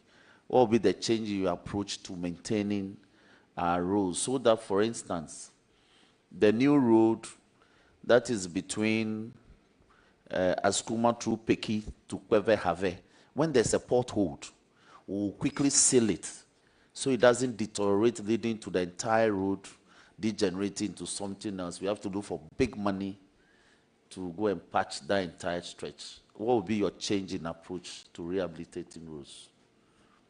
Thank you very much, my brother, and opportunity body as well. As I said earlier, I am going into a ministry with very big interests. 3 major road agencies. I don't know everything about the ministry yet. I've been looking at it from outside. I need to get in there, take my time to understand them, and together with the players in there, chart a path that makes road construction a viable business for the Ghanaian businessman, the communities getting better roads coming into their communities, and all of us living happily in peace. So what I will do, and I can commit to, is I'll go listen, and then we develop the best way forward. At the moment, it is difficult to say emphatically what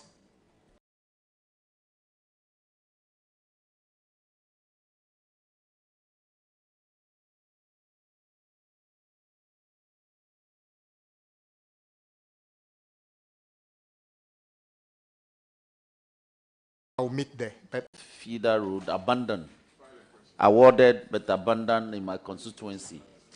That is Todo Mechate to Utongo, Germany.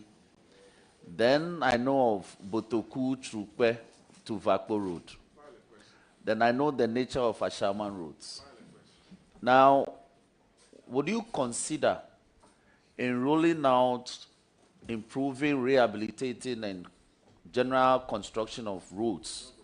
Will you consider allotting it on regional basis so that, for instance, every region basically could have, say, 50 to 60 kilometers of roads done?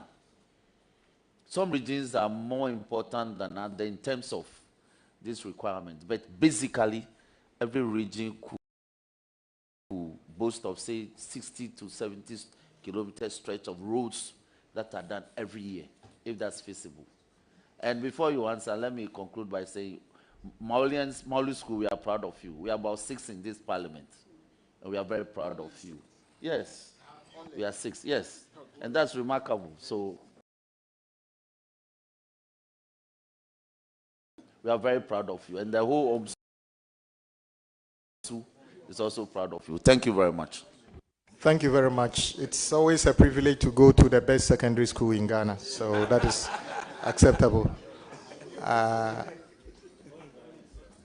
Yes, the road you mentioned, including your own road, I visited you a number of times at Tongo, and I noticed there was a contractor working on the road, but it's not completed. And the other ones that you mentioned, all this, frankly, would hinge on our ability to fund them. You asked the question and answered it in part. It would have been nice to just say, like common fund, take a quantum of money, split it between 276 constituencies. But you know, some districts are bigger than others, some have more complication. But what we can commit to do is that every community should have the ability to see, or we should do something in every constituency. There are plans. Some of the things you talk about, Shama, I had a discussion with an entity. You know, the MPS project originally was supposed to cover the hospital road all the way to the motorway. The motorway is now a different contract, but the opportunity is there to see what we can do from the hospital road all the way into Ashama. So when that discussion starts, I will engage my colleague, the MP for Ashama, to see how we can take advantage of that to complete that section which was started and stopped into Ashama and new town areas in Ashama. Thank you. Thank you very much. I now move to Honorable Patricia Piaget, Deputy Minority Leader. Thank you very much, Mr. Chair. And I'd like to also add my voice to congratulate our brother, Honorable Abuja, for your nomination. And the responsibility given to you to ensure that our road sector is well managed. I have listened to you attentively. You've come out with all kinds of solutions, but you've been lamenting about finance. And I know that you rightly agree that ab initio, you are faced with a problem of financial inadequacy. But one of the issues that needs your urgent attention, for which Honorable Dafia Mapo has already raised, but I want us to have a very clear idea about it, and I'm talking about the road maintenance. If we want to avoid the issue of an upsurge of accidents,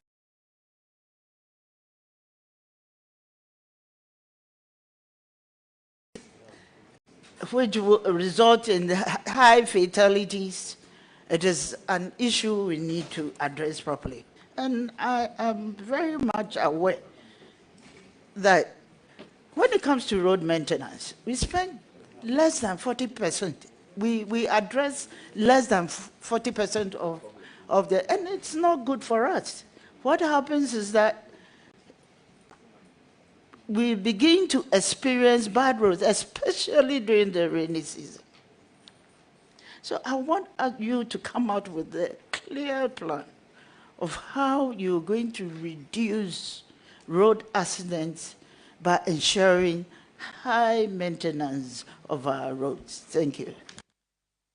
Thank you very much. You will see in the first budget of the President through the Finance Minister, there will be a commitment to do this in a better way. I earlier said that if you take the record of the last year of NDC in government, which is reported in the 2017 budget, you will see how much work we've done in terms of maintenance on our roads. We are going back to that same program to allocate more resources for road maintenance. You are right. Many communities are not even asking for new roads. All they are asking for is to make their existing roads motorable. And we can do that. We also noticed government have procured some equipment under DRIP. I think we can put DRIP to much more better use, but let's wait and see the policy that will come out.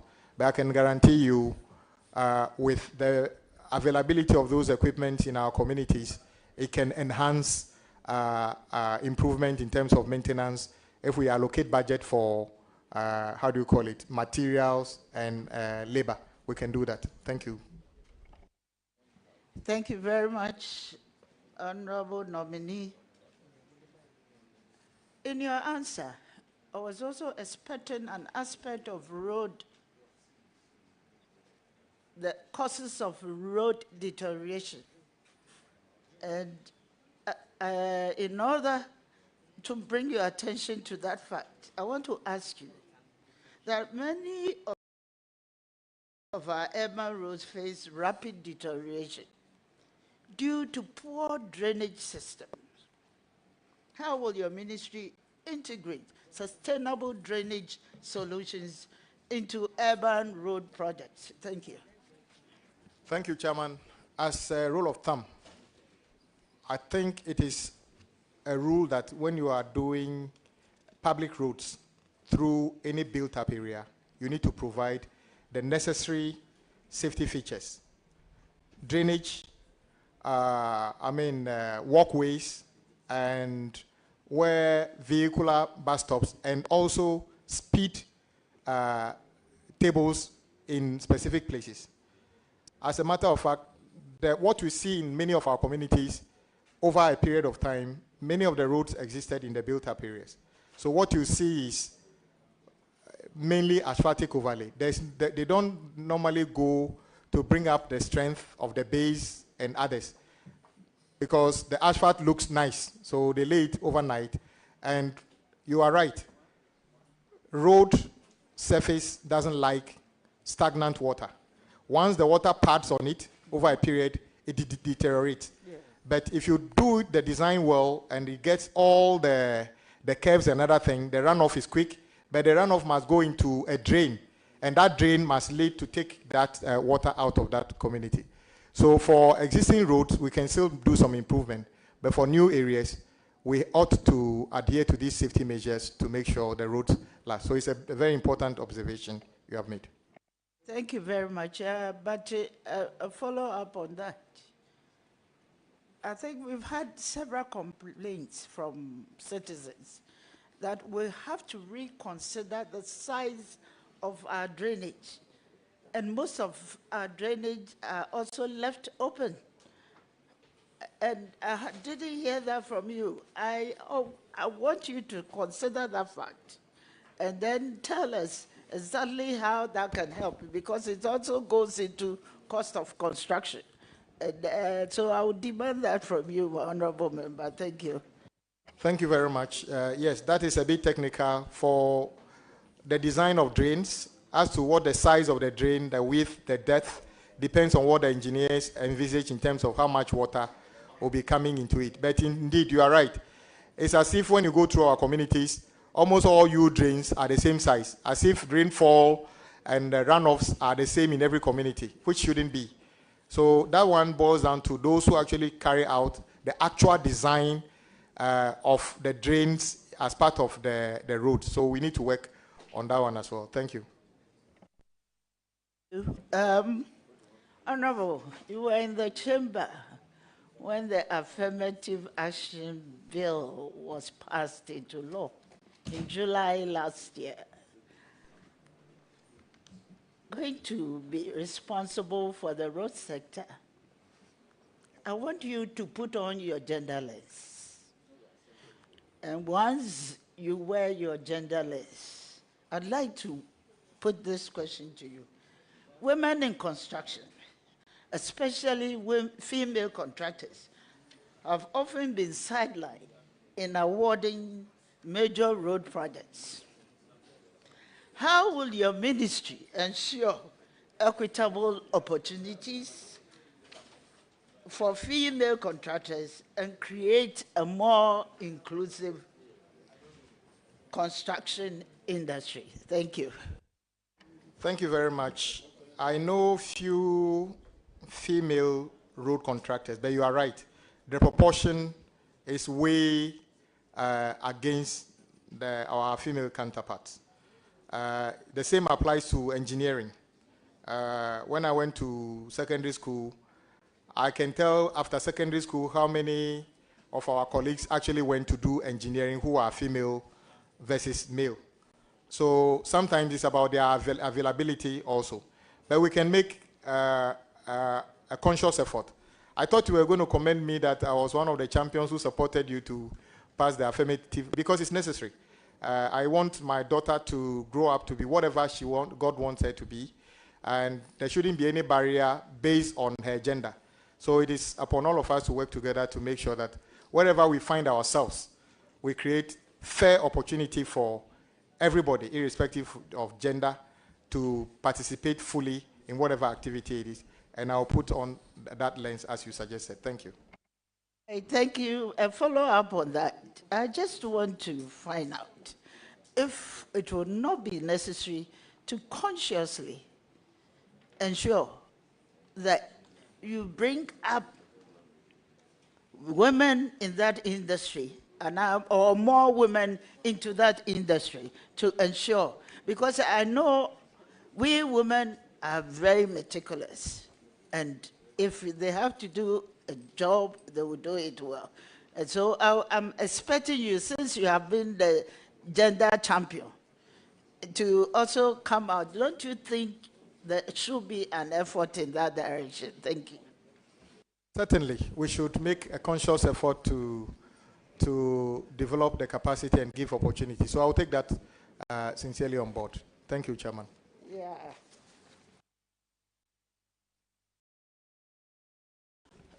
My last question is on climate resilience. You know, road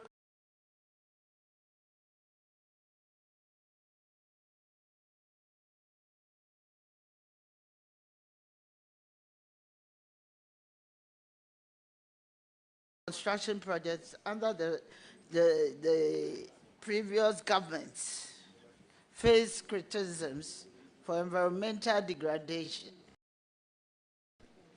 and poor climate resilience. How will you incorporate sustainable and climate resilient designs in your road project to mitigate flooding and other environmental challenges? Thank you. Thank you very much. Yes, road construction is a major contributor to emission of carbon dioxide.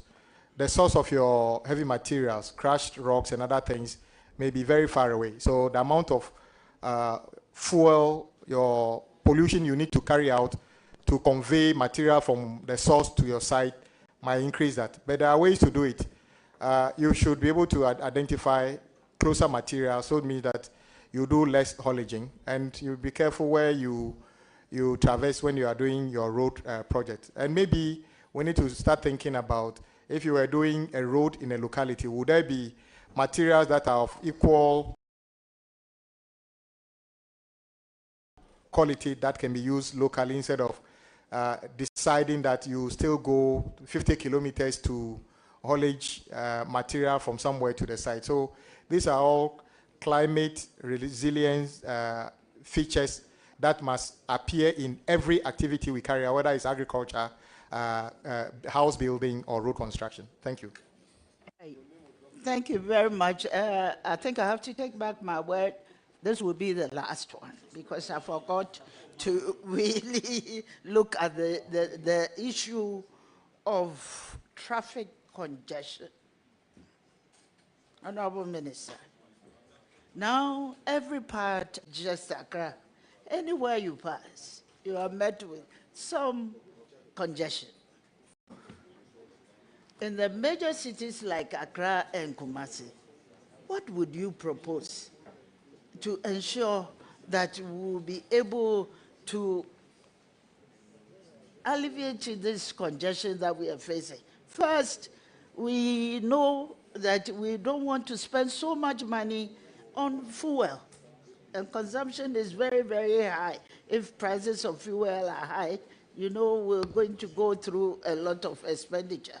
So it is important that, being given this opportunity, and as your president has said, you are resetting Ghana. So our president, the president of Republic of Ghana mentioned, yes, I've corrected it. We need to reset. So we have to consider how we can address this issue of heavy traffic congestion all over the city of Kumasi and Accra. Thank you. If you have any plan to. Thank you very much. I read the, I think, 2013 and the revised version of the integrated transport policy of our country. The intention is to have an interagency strategy. For instance, there's no city in the world that has addressed traffic congestion by just building more roads. You need to have a combination of things. For instance, you build some roads, remove bottlenecks by building interchanges, but there has to be a concerted effort in public transport network. In the previous NDC government, we started this by deploying BRT, bus rapid transport, under the Ministry of Transport. As you know, that project did not actually see much progress since then. But if you are going to address traffic congestion in Accra, Kumasi, and others, you will need to deploy a variety of public transport systems and come up with policies that actually discourages people from using too much vehicles. For instance, many people will drive alone in their car from home to work simply because we don't have enough public transport system to do that. So it can't be a Ministry of Road alone intervention. It has to be an integrated inter-ministerial intervention, which is Ministry of Transport, Ministry of Environment strategies, some light railway, some improvement in BRT as the first phase at some of the junctions. Swami is one of them. And Accra itself has got a number of them. The lack of funding is limiting the deployment of them. Thank you, Chairman. Thank you very much. I appreciate your answer, but I want you to champion that because there should always be a champion. And I want to wish you well and hope that very soon you will be accepted as the Minister for Roads. Thank you very much. Thank you. It's now the turn of Honorable Ama Kofi Bua. Honorable Kwame Agboja, yes, congratulations. Boss. I can say that you are going to succeed as a road minister when you are given the nod, because I have been a clear witness to your competence and your commitment and your hard work. I have also followed you as the ranking on roads and how passionate and committed you have been. You were noted to be always the first to be in the house. And the people in the road ministry must be ready for the minister who will not play with his time. And so congratulations. There's no doubt in my mind that you bring a lot of changes to the road ministry. I have shared with you so many times, and we've talked about stories about how deplorable roads in the western region and the western north region are. I'm sure President Mahama has himself talked to you about how passionate and his wish that some of these areas that are bread basket, food production, cocoa production, when we intervene and do these roads, they inure to the benefit of Ghana. There's no doubt in my mind that you are going to commit to addressing these roads, critical roads in the western north and western regions. I already have about 10 paramountcies that are ready to make you development chief in these regions. And that should tell you how important this road that you have is for them. And so I know you are passionate. I know you've been with me.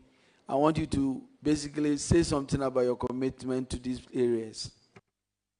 Thank you very much. Yes, there are a number of times that the president during the campaign would ask me about some details of some roads, especially when he was campaigning in the western region.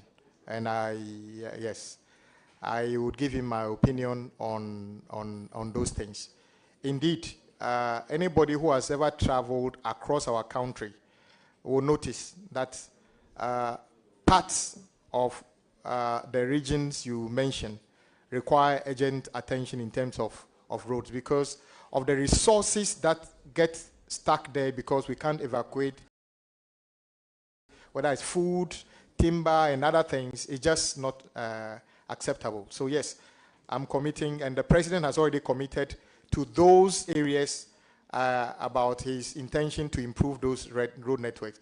I have no other commitment than to carry through what the president has already committed to the people. And together with you and all my colleagues from those two regions and beyond, both NPP and NDC, we shall work together to address all those issues about the road network in those regions. So yes, we are committed to those things. So I want to commend the chiefs and other things. I will be visiting them myself in our community to hear the things we need to do together on our roads. Thank you. Thank you, Kwame. There was a period in Parliament where we were doing road kilometers politics. I remember during President Akufo-Addo's State of the Nation address, the president stated that they had constructed 11,974 kilometers of new roads. From where you sit, is these numbers correct? Do we even have to be doing this politics on roads when, quite frankly, some of these numbers don't add up? What is your view about this number that was thrown out there? Thank you, Chairman. I think the issue in question has since been addressed by the road agencies providing, we demanded details. Though initially they issued a press statement against me, condemning me, they later came out to give a breakdown. And as I said earlier, the actual new roads constructed is just 675 kilometers thereabout. The bulk of it used to be 11,000. The bulk of the 13,000 kilometers now is reshaping, regraveling, and other interventions. But it's something we should all take on board. I don't believe the president probably did that intentionally. It was a brief he got from a ministry. And because the president couldn't have written, it's a bit too technical. Whoever wrote that speech probably should have paid a bit more attention in terms of giving the breakdowns. So I want to believe that going forward, we should all just stick to the standard way the road ministry reports on road sector interventions. If it's resealing, reshaping, just state it. There's no reason for anybody to say we have done 10,000 this. If you want to do that, then go under the same structure in the MTEF, which will tell you urban road, feeder road, and other things. And if you look at that, indeed, the NDC's record in 2016 reported in the 2017 budget is still unmatched in terms of those maintenance works. The record show is there to show. Thank you. When you talked about the 100 billion indebtedness in the road sector, just oppose that to the 17 billion, I was alarmed. But what I was thinking about was that for so many Ghanaians who have voted massively for the NDC, that's not a number they are going to look at. They expect their roads to be done. And they have huge expectations. What strategies do we, as road minister, you adopt to try to address some of these and meet and manage these expectations? I know it is a big challenge, but I am ready for the challenge. I see it as an opportunity to do something new as well. Maybe I need to understand why we were doing things the way we have been doing it. It will not be easy. It's about money. But together with the House, and I've already stated earlier, it is time for us as a country to have an honest discussion about how we fund roads in this country. The window of borrowing from another person's country is almost shut, but we still need the roads. we must pay for it in one way or the other. But it must be done in a consultative way, so it's not an imposition on anybody. And I signal that my very good friend, Honorable Makwata, started the process. At the time, myself and the former minority leader, Honorable Haruna, had discussions with him. And then when Honorable, the new Minister Asenso took over from him, I know they even had one of the meetings already on how to do funding for road. I intend to build upon it to make it public for the discussion to conclude on how we shall fund road projects sustainably using our own money. Because even if you want to do PPP and others, the developer want to see how he will be repaid. I don't know how many people are in this world who are ready to give you 500 million, 1 billion to do a PPP road when they can't see how they are going to recover their money. The only way to do it is to have that discussion. Thank you. Something you just said, and I want you to clarify. You were unhappy that it took too long for the Swami project to receive attention after Parliament approved it. Is that what you were saying? Because when you said that, I wanted you to clarify. Well, I believe one of the ways you can serve your country is what Honorable Chairman Sabet Bonsu did. His name cannot be wished off this Parliament. He's been part of this democracy for this long. And I thought what we see in Kumasi, especially at Swami, was something we need to deal with. And if you check, it received a consensus on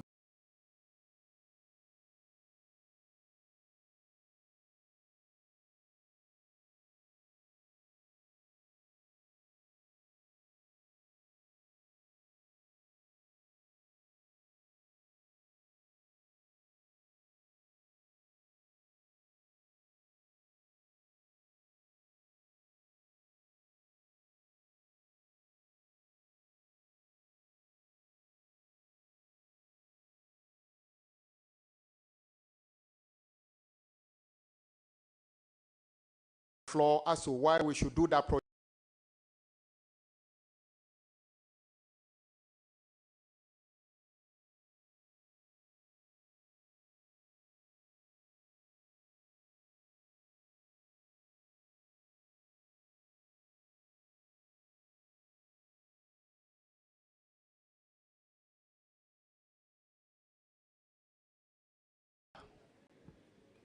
Honorable, you have the floor.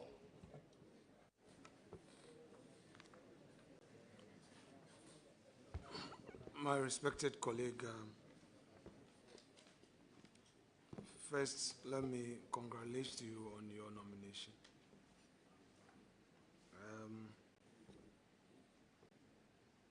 You worked very hard,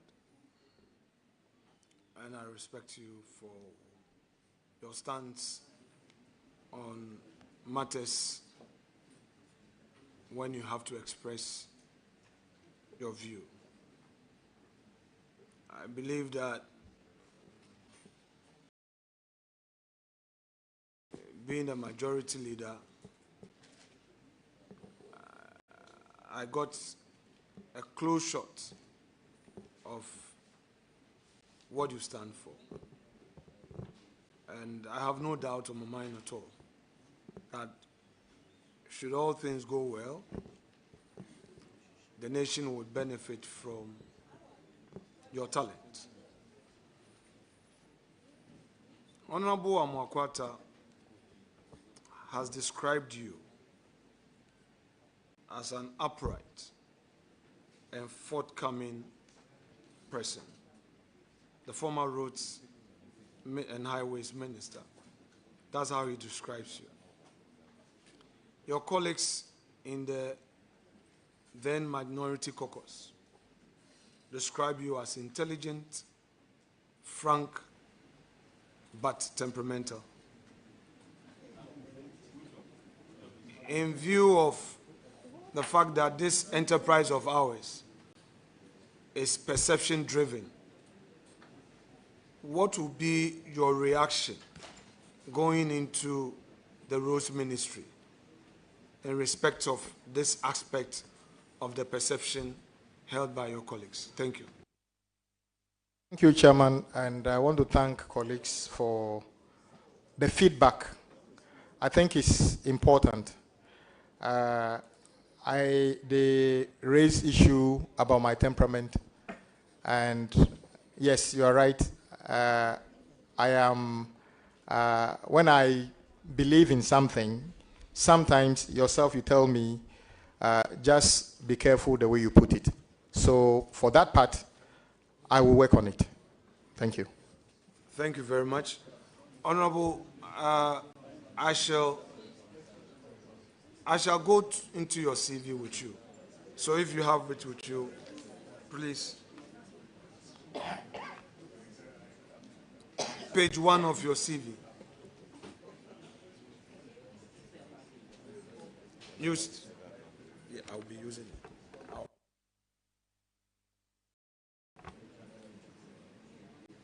Page 1 of your CV. You state your name as Kwame Governs Agboja,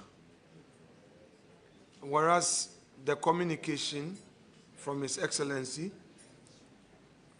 refers to you as Governs Kwame Agboja. What is the right way?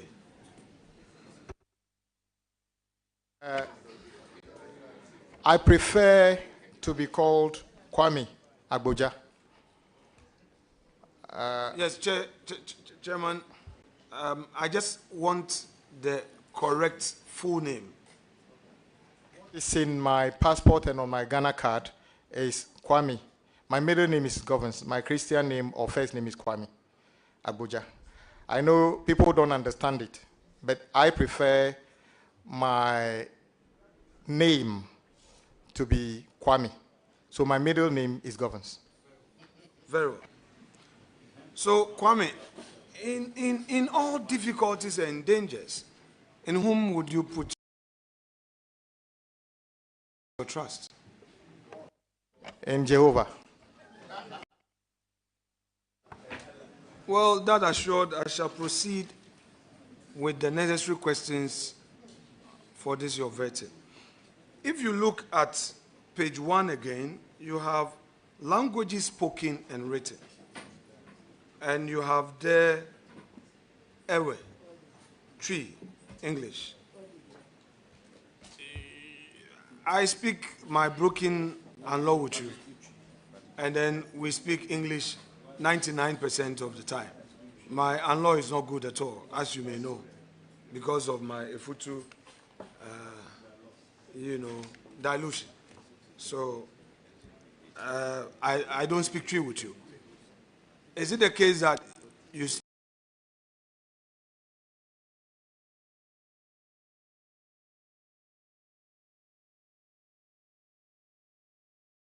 speak the tree and write the tree as well? I cannot write tree, but I'm sure you've heard me, even on radio, speaking some tree. That is why I say I speak some tree. Very well.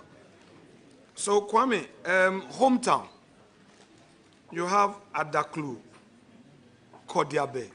Correct me if the pronunciation. Yes.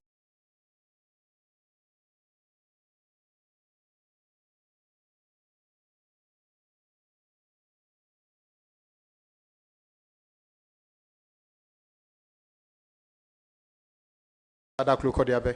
So, what you mean is that Daddy and Mommy come from Adaklu, Kodiabe? No.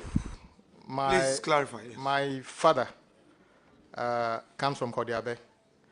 My mother's side comes from some other places and settled at Old Baika in the OTEC region.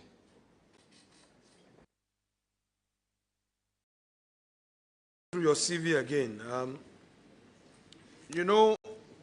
same page 1. You have your experimental JSS, who 1985 to 88. Then you have Mauli School, where you had your GC. I mean that because you finished the JSS, you started from Form 2. Yes, I went to the experimental JHS, well, JSS those days it was called. So when you finish your 3 years there, you go straight to secondary school, Form 3. Then you just do 2 years, then you do the O-level. That is why it's like that. Very well. So I just needed you to clarify. Please, let's go to page 2 of your CV. So you've indicated the 2014 to date, K and Partners Limited. Position held, principal consultant. I need 2 clarifications from you. 1, were you a registered director of this company or you were just an employee? I'm the founder of the company. Very well. Then, when you come to Architects Co-Partners Limited, you also have the consultant into bracket partner. Again, clarify. Are you a partner by directorship and ownership, or you are just a partner? I operated K & Partners in the United Kingdom until I returned to Ghana in 2010. It was still in operation when I got to Ghana. I got involved in Architect Co-Partners, who belongs to a relative. And I took it over as the principal consultant. And then since then, I'm still a director and a partner of Architect Co-Partners as well. Yes, so just the clarification again. Because you said 2010 to date, you know, if you check on it, 2010 to date.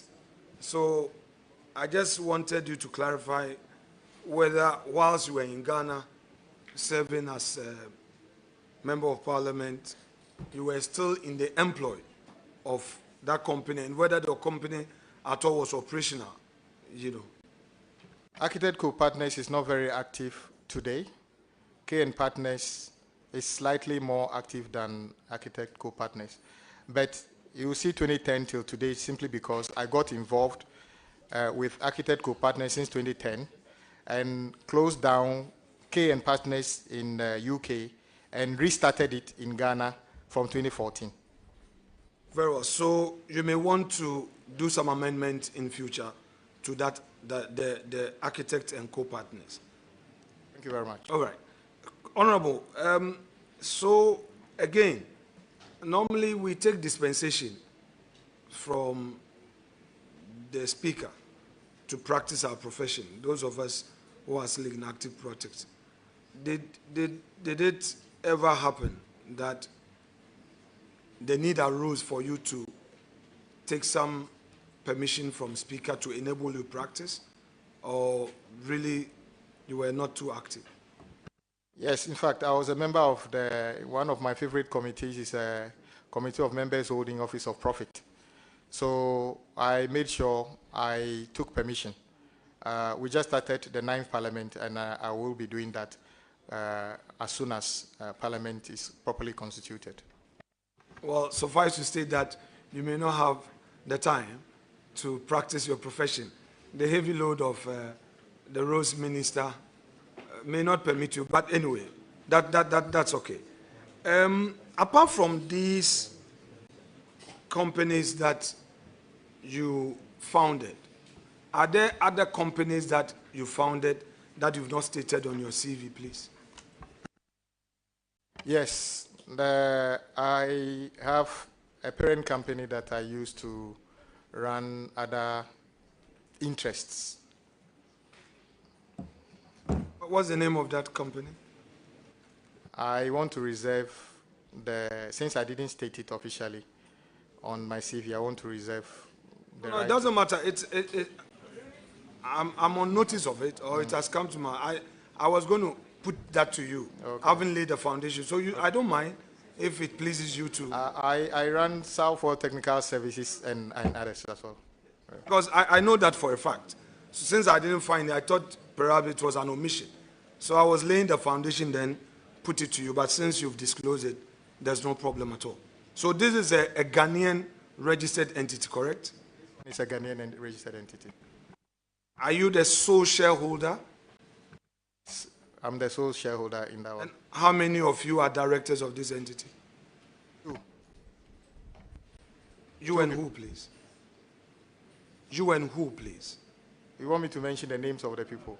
No, you said two. Two Yeah, of you are two directors. But you are the sole shareholder.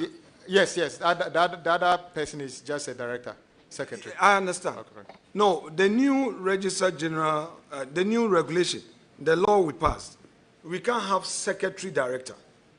You must have a secretary and director.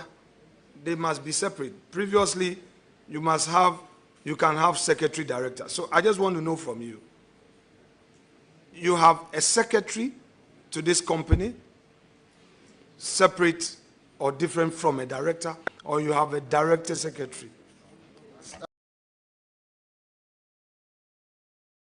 As a matter of fact, I don't play active role in these entities. I have a management firm that deals with these things. So to not put out an information that is not completely accurate, I want to reserve that one. Your days as a minority chief whip. I still remember your midnight calls and early morning calls where you will state the principled position to me that although we've had an agreement to support government business, the party position is that you shouldn't. And you don't hide that from me, which I respect you for. One of the things you never did was to surprise me. So at least I knew what stance you had. Now, tell me, why is it that a lot of the times when you were opposing me, you look elsewhere? You wouldn't look in the correct direction. Why? What really was going through your mind? Why would you look down or look elsewhere in the process of firing at me, your tribesman? Chairman, I must say the minority leader is a very good friend of mine, and I don't like disappointment. So if we go to a committee and take a decision on something, and it turns out not enough consultation has been done with my party, and by the time we finish the consultation, I need to change my stance, I feel I've let the committee down at that stage. So it is not comfortable to disappoint when I knew you were riding on my word. So, my very good friend, you know, it is not easy to stand in front of somebody who you believe trusts you to say that what I told you yesterday, I can't do it. So that is why it's difficult sometimes to look at you directly and say. So, Kwame, I'm sure you have simplified matters. For those who perhaps found you to be very difficult to understand that this is the nature of politics, and some of our actions must not be held against that. I mean, that said, I want to know from you about this road toll. When should Ghanaians expect it?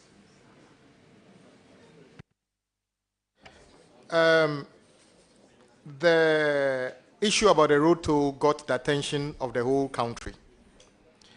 I'm of the view we shouldn't just, as a ministry, hurriedly put together something and spring a surprise on the public.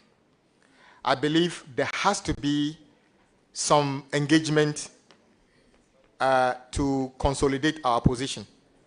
So what I can say is that quickly the consultation can start. Exactly when would the rollout be? That would be part of the first budget of President Mahama to be presented to Parliament by the Finance Minister, your own good friend, Dr. Cassiel Atuforsen. So, you mean the policy will be introduced in the first budget? There will be a rendition in the budget which would set the tone for what we are going to do. I sincerely believe we need to amend the road toll policy because there's a law on it. We need to, because what the law says still talks about toll booths and other things. And as I said, we are not going to build physical toll booths where drivers will stop and pay anything. So it requires us to actually amend the law. But the policy would appear in the financial policy of government when the first budget comes. Thereafter, the law, if whatever we need to do, would be brought to the House. So you would agree with me that some costing would have to be done before the policy gets expression in the budget. You agree with me?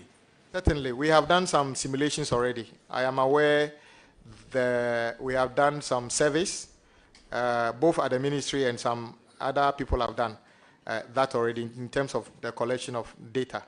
But we are yet to engage the public with the findings and then chart a way forward. Yes, by the time we are coming to Parliament, for the policy, we should have an idea.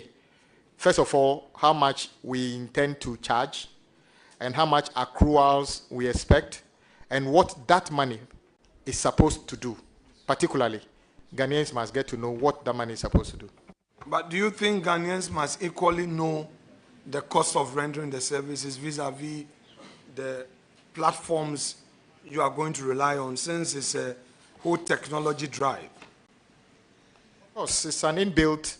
The cost of deploying the technology will have to be part of the rollout, because you need technology, you need a platform, you have to pay for it. So the cost will have to be part of it. Should Ghanaians understand you to mean that you would introduce a public tender for the purposes of this IT services with the sole purpose at rolling out this new tolling system? At this stage, I can only say that it will have to be competitive, because not all public tenders give you the lowest evaluated figure. So I will leave it at this for now. Mr. Govins Agboja. Actually, Kwame Agboja. Would it please you if I go our informal way? You refer to me as Kwame now. I refer to you as Kwame. Would you be comfortable with that so that I take permission from chair? If you do not worry anybody here, we can do that. Very well. So, Kwame, don't you think that the goodwill of your government, which you ride on, will mean that in this important policy, you roll it out through a public tender, and even so, segregate it instead of centralizing it, so that you can have more Ghanaians who have said technology to participate. So, for instance, in the southern sector,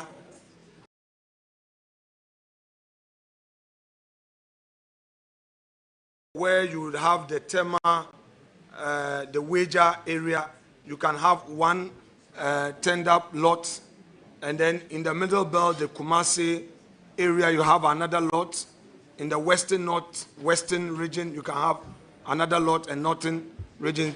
Don't you think that some indicative assurances would help the ordinary Ghanaian entrepreneur in the IT field feel good about this?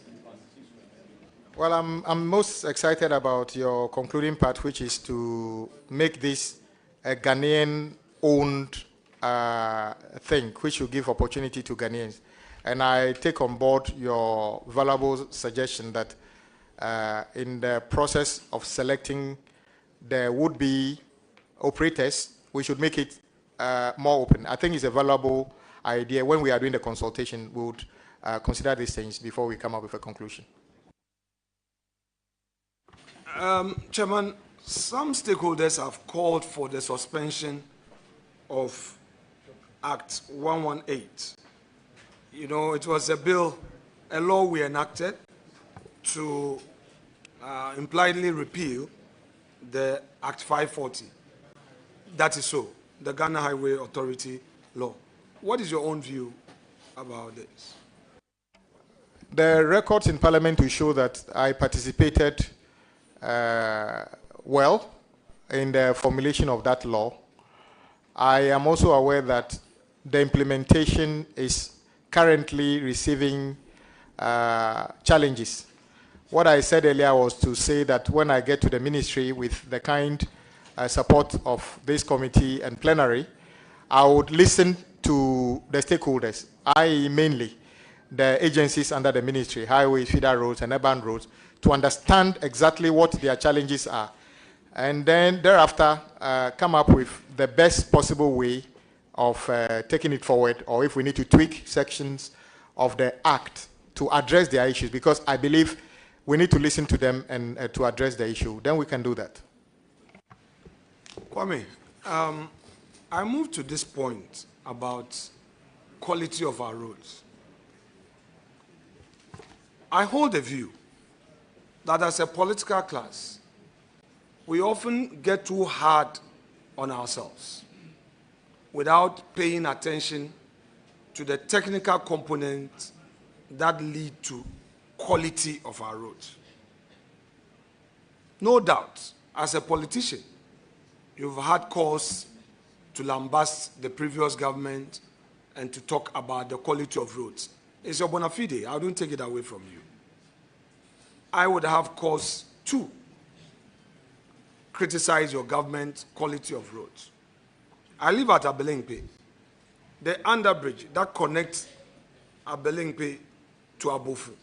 In 2016, I saw that road being asphalted all the way to the Achimota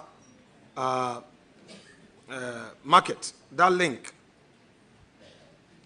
In 2018, heavy potholes, the road had gone bad, and it had to be asphalted again. You and I know that you being a sector minister, you will not physically inspect every single road to get the certification done for payment. Yet, all the attacks will be on you as a minister and your government. What steps do you plan to put in place to ensure that our engineers who get on the field to certify quality of work done do so patriotically? Because, my dear colleague Kwame, the debts you talked about is likely due to repeats of construction. A road has been done in my constituency, Winneba, a road from Insuechil through Jahazi to Jenjenhazi, which was awarded and it was to be completed in 2008. It was done. Contractor, I don't want to mention his name, was paid. In 2009, between 2009 to 2012, again, during President Moses' era, we saw potholes and it had to be awarded again. So it was paid, awarded again to be paid. Then when Akufo-Addo came into office, 2017, all the way to 6th of January 2025. The road had to be re-awarded because it had gone very bad. So that stretch of less than 3 kilometers within a period of 10 years or less has been re-awarded on 3 occasions, all paid for by the state. I dug into this to now draw our attention as a political class to this very important matter where we play politics with everything and allow the corporates, those who are actually in charge of the drain on public purse, to go scot-free. I know you are very forthright, you are hardworking. How do you intend to deal with this matter? Thank you, Chairman. On a lighter note, I now see how come my road was not done, because they did yours 3 times. And there was the money got finished, so they couldn't do mine. Chairman, just by way of clarification, on the 2 occasions, it came under your administration, though. No, I said yours 3 times, that is why. So I got the joke, but just to clarify, that it was done again because it was bad. I have some that was done in your place. I'm going to refer to it later. Yes, you are very right on this matter. I only hope that colleagues would see some of the criticisms we make not political. I remember very well when Honorable Yelechire was health minister. A project came here. And then our good friend, Honorable Matthew Puku Prempe, who is no longer in Parliament, in a room not far from here, we took the contract and I opposed the amount and asked the ministry to go back and review the amount. They reviewed it and took out over $20 million out of the project. NDC was in government. I never saw NDC say I was playing politics. But these days, when I raise issues, it's politics. You are very right. Why is it that asphalt can be, in the town, can be anything 800 to $1.2 million per kilometer? It is not cheap. So when you have to lay it twice, imagine how many cheap compound that can do in our villages. So those who actually certify that I can say this has been done according to standard, and there's no asphalt that is done which is supposed to fail within 2 years. They are all supposed to last around 10 years. The wearing cost, the 50 mil wearing cost at least should to do that. So if it fails within 1 year, 2 years, it means it was not done well. My prescription is that if we're going to use external consultants, let them take professional indemnity insurance so that if it fails and it can prove that it failed through negligence, the state can draw upon that insurance. Maybe that will be another way of dealing with it. Apart from that, the temptation is that when you are doing asphaltic overlay, because when you lay it few hours,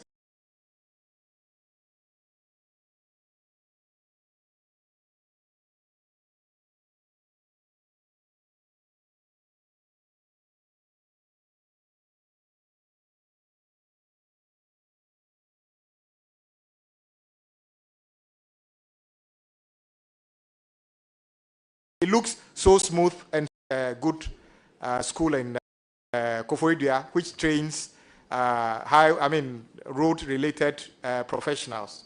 Thank you.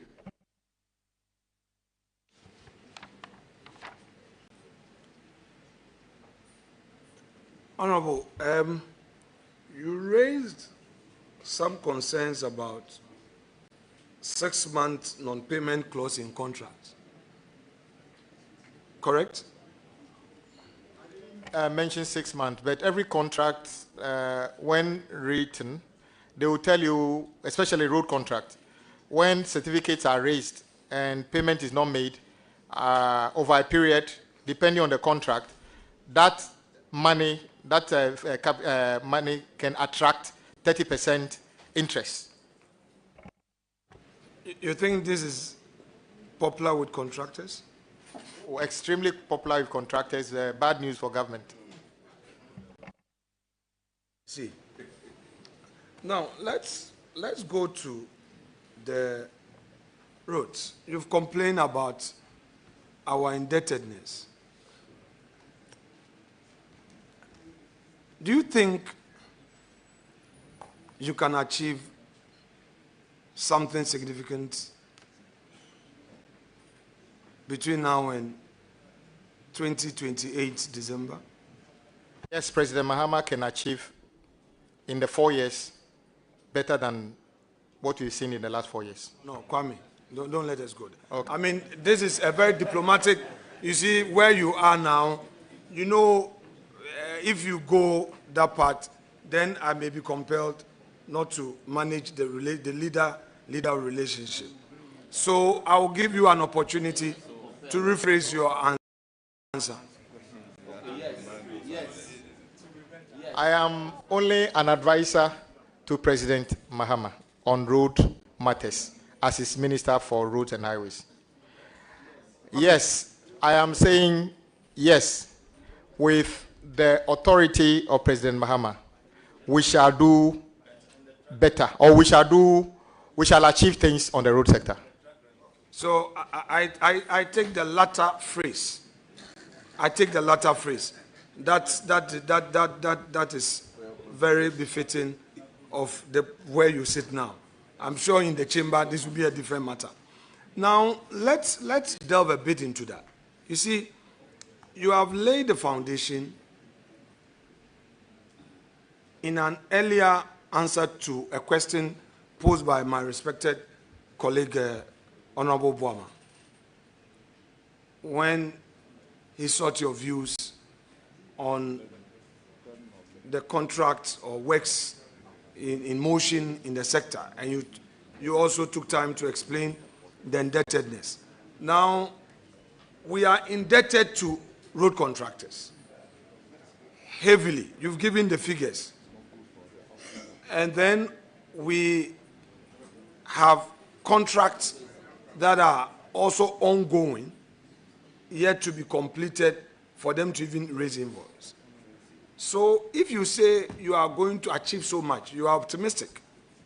Are you saying that added to this debt, you are going to award new contracts? Thank you, Chairman. I earlier on said that the President is committed to continuing and completing ongoing projects. And I also suggested that it will be necessary that due to specific needs, some new project would have to be started. How do we fund this? My answer to that was that my job is to prepare project portfolios or reassess projects, put figures to them, and let the finance minister find ways of funding them. It's actually not my job to find money to pay for road contract. It is the job of the finance minister to do that.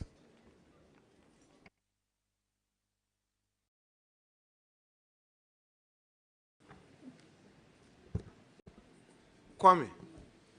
Yes, leader. So, you see, Ghanaians are interested in this part of the conversation.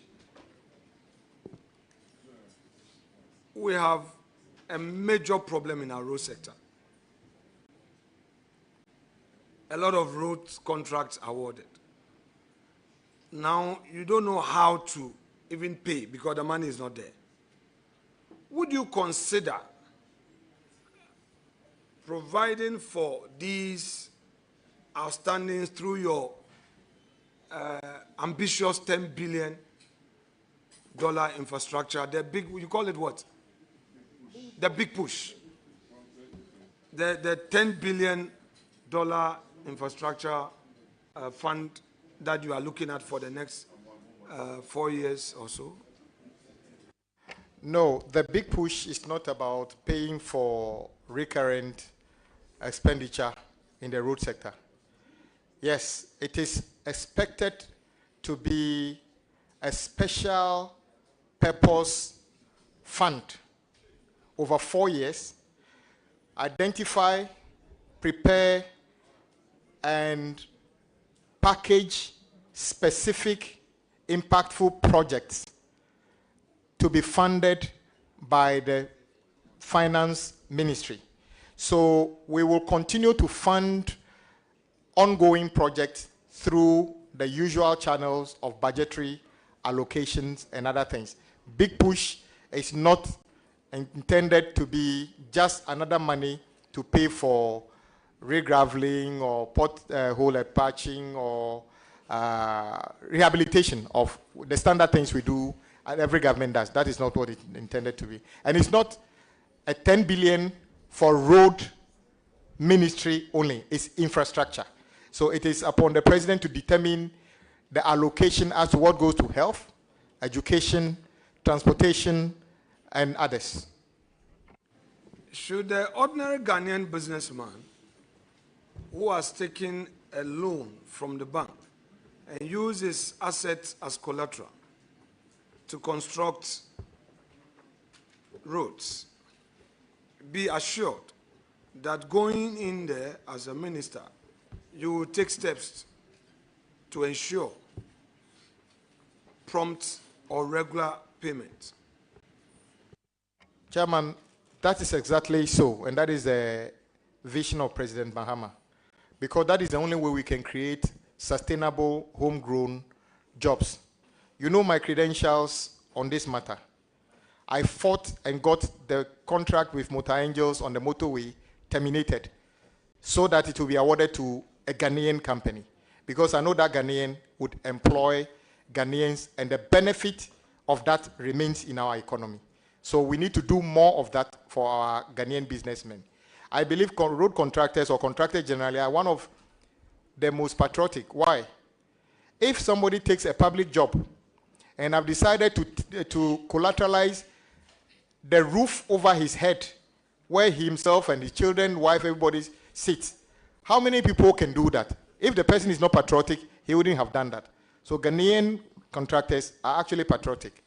The problem comes when they take the loan and we are unfortunately unable to pay them for them to repay wherever they got the money from. So should the ordinary Ghanaian businessman in the road sector be assured that you as minister will look at them and support them without first identifying them with any party color?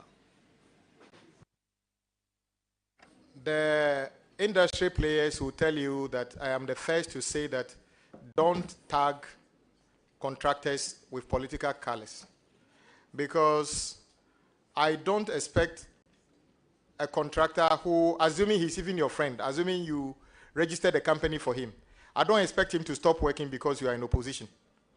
I expect him to continue working as long as he's competent enough to do that. So I don't tag road contractors as partisan.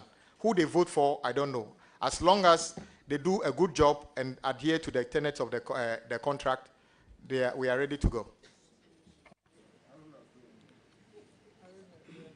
So currently we have 233 contractors duly vetted and classified by the ministry, for which you know that the criteria for financial capability and technical record have been duly satisfied. To your mind, how can the classification system be used in a manner that would ensure meritocracy, at the same time balance fairness?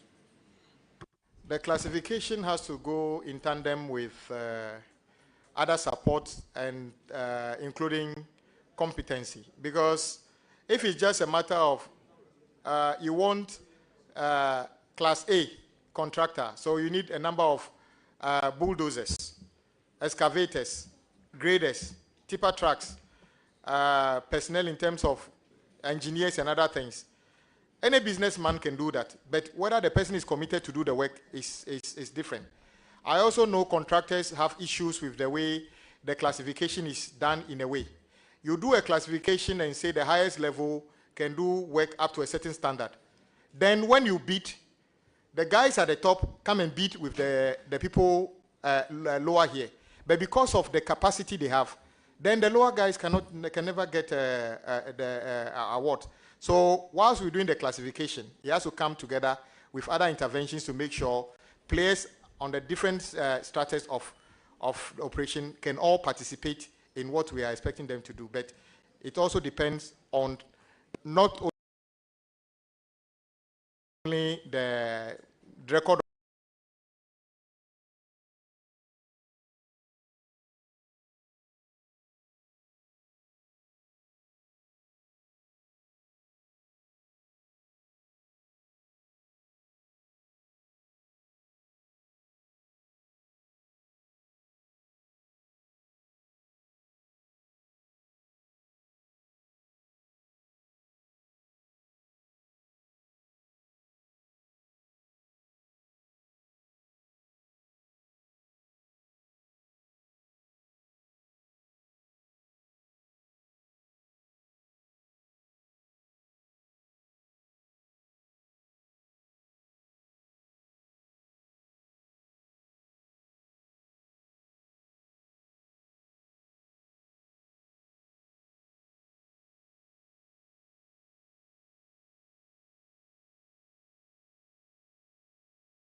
You need to have a chief executive for roads and highways.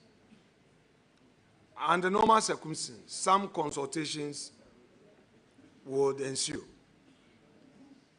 In situations where you would hear of a new appointment in the papers, and given your commitment to ensuring smooth transition,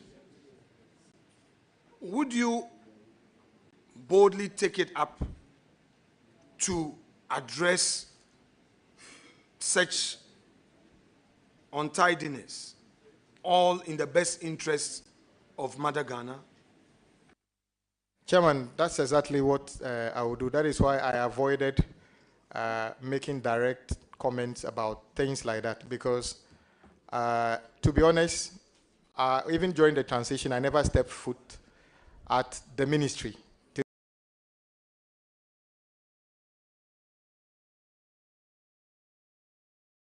Today, I've never been there physically because I want,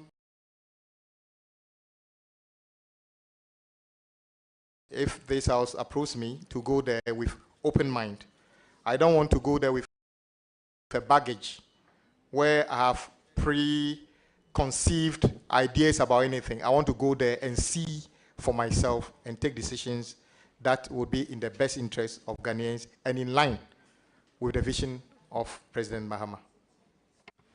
Now, there is this road, Akwete Adaklu Wire Road. You know about it? Yes, that sounds like a road in my village. Very well. I am saying that indeed, as you said, it sounds like a road in your village. May I put it to you that indeed it is a road in your village? Have you seen any improvement on this road? In 2016, Honorable Inusa Husseini, under the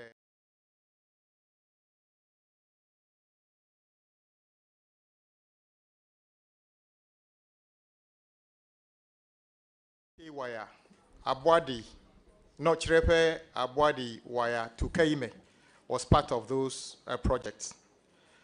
I think September 2016, and award letters came out. We went into an election in December the same year, and we lost. The contractor delayed and came to site far later than that. So the project was done after we left office, though we awarded it, and that is the fact. The good thing, though, is that whenever the regional minister, the former regional minister, Dr. Lecha, was going for an inspection, he acknowledged the fact that I did some legwork as a member of parliament and got that approved. So he always took me along. I remember one day we went on site, and one of his party people tried to do politics, and he told him, not here. You have to give credit where it is due. The only difficulty is that that road is already requiring maintenance, just like your own, because the way it was done, maybe it should have been better. So it's even requiring further attention as we speak. Kwame, you know, in the chamber, you would always emphasize that Adaklu is Adaklu and Ho is Ho. Your constituency is not part of Ho. Why the emphasis for the difference? Why the emphasis? Well, are these two separate traditional areas? Yes. And so, even if they are separate traditional areas, are they of the same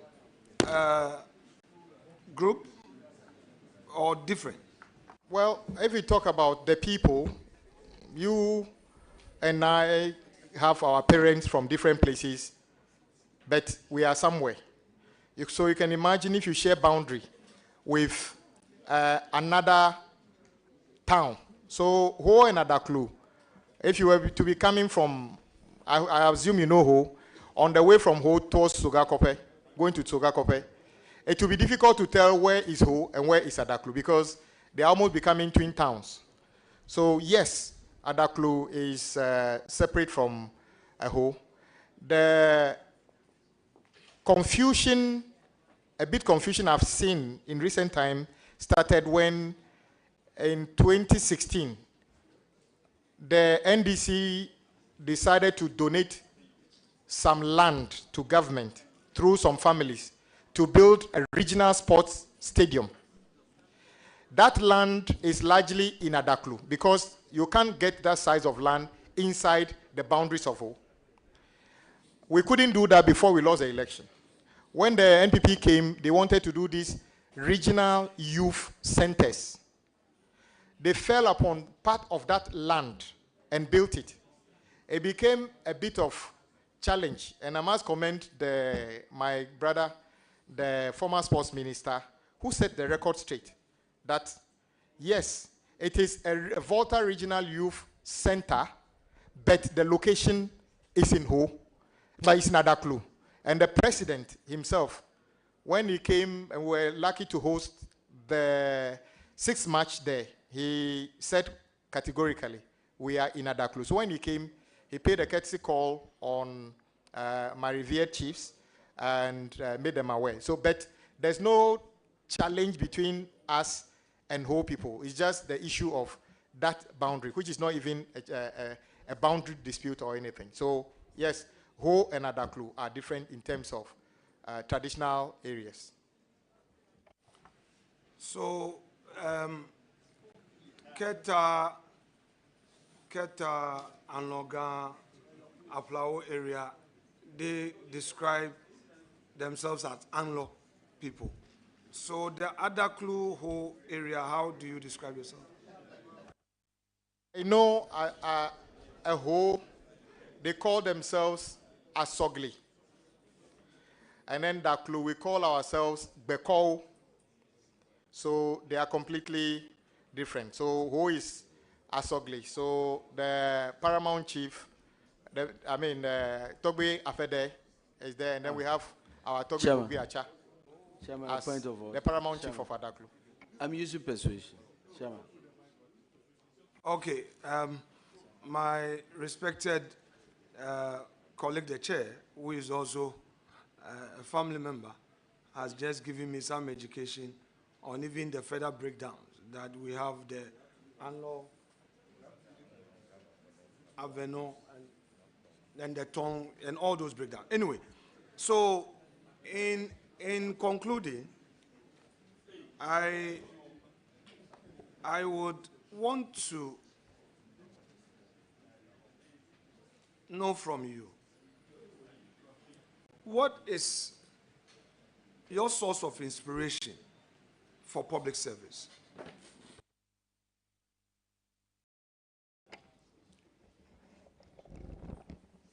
First of all, I think politics is for good. I am never somebody who believes when I hear people say politicians are always the same. I believe a lot of the things, progress we have made in this country was championed by on the back of politics. My inspiration in this starts from the first president. It's about sacrifice and what Ghana achieved through the sacrifice of Osajifo Dr. Kwame. Please, order. Can we have some order? So my inspiration is that our forebears sacrificed and built a foundation for our country, of which Ghana is respected everywhere in the world.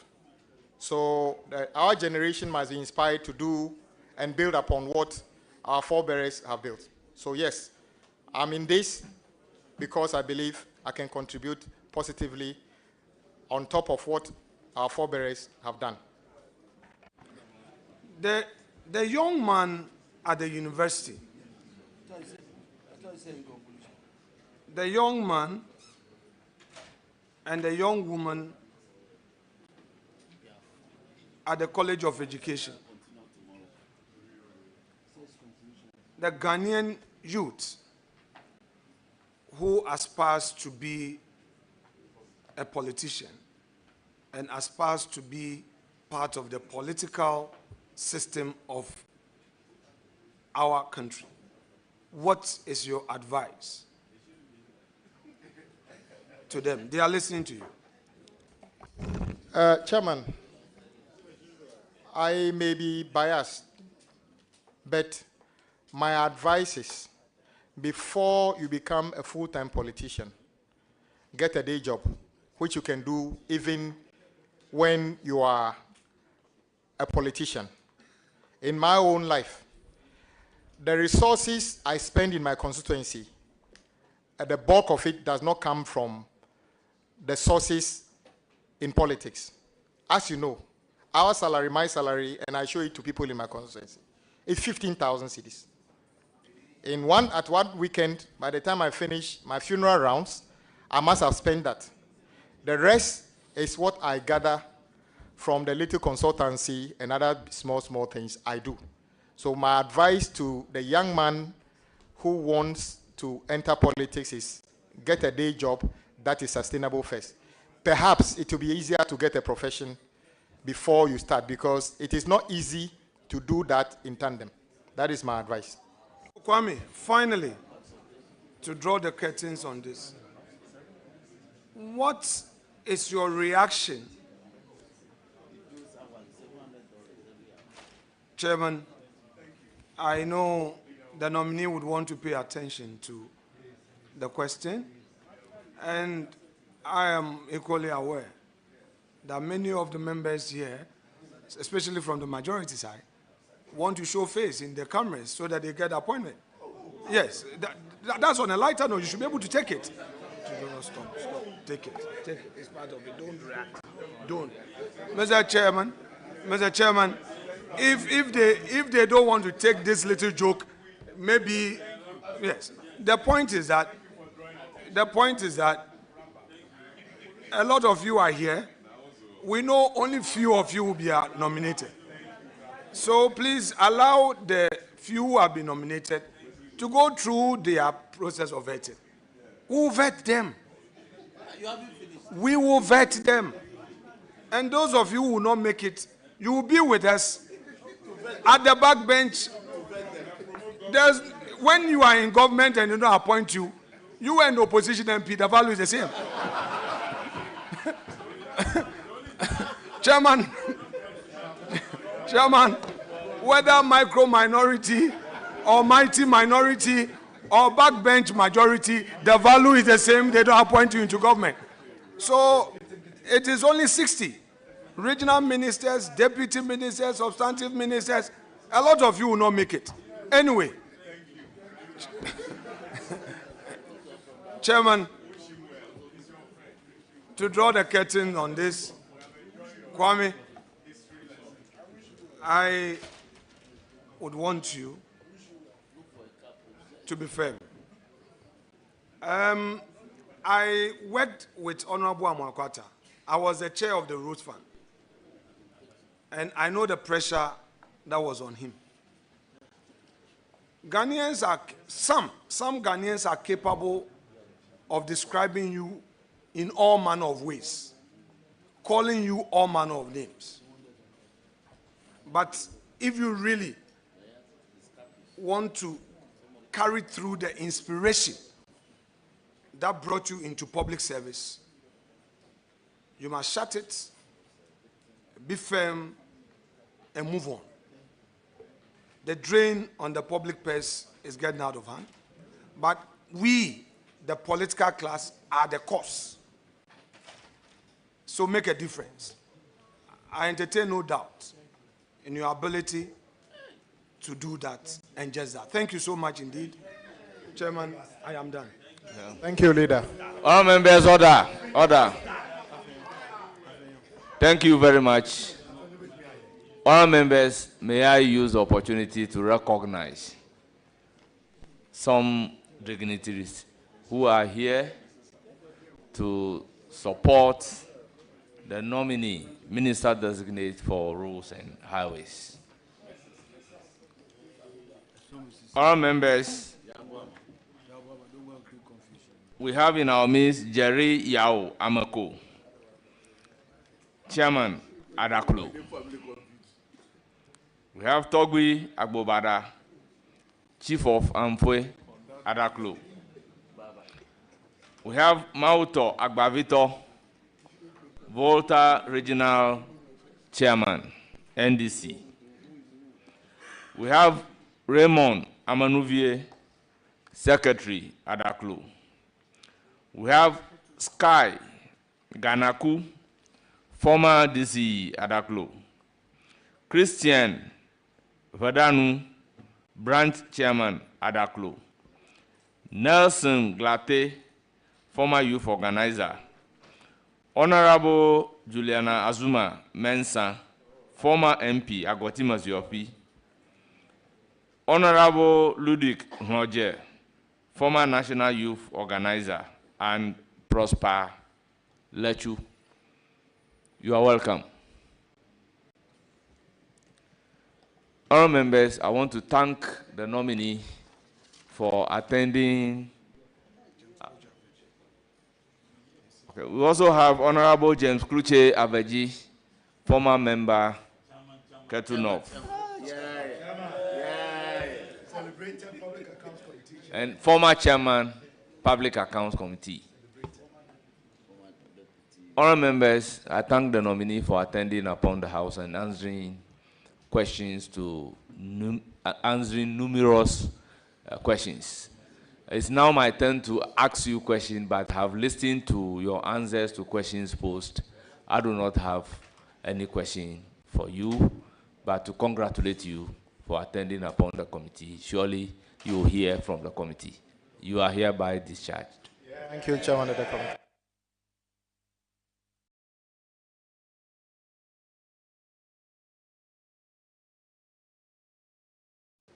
The next nominee is Honorable Haruna Idrisu.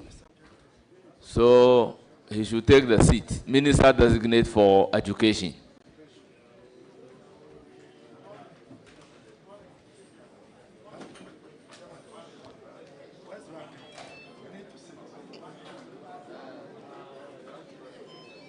Please, time is fast spent. So you give way to the next nominee and those who are here to give him moral support.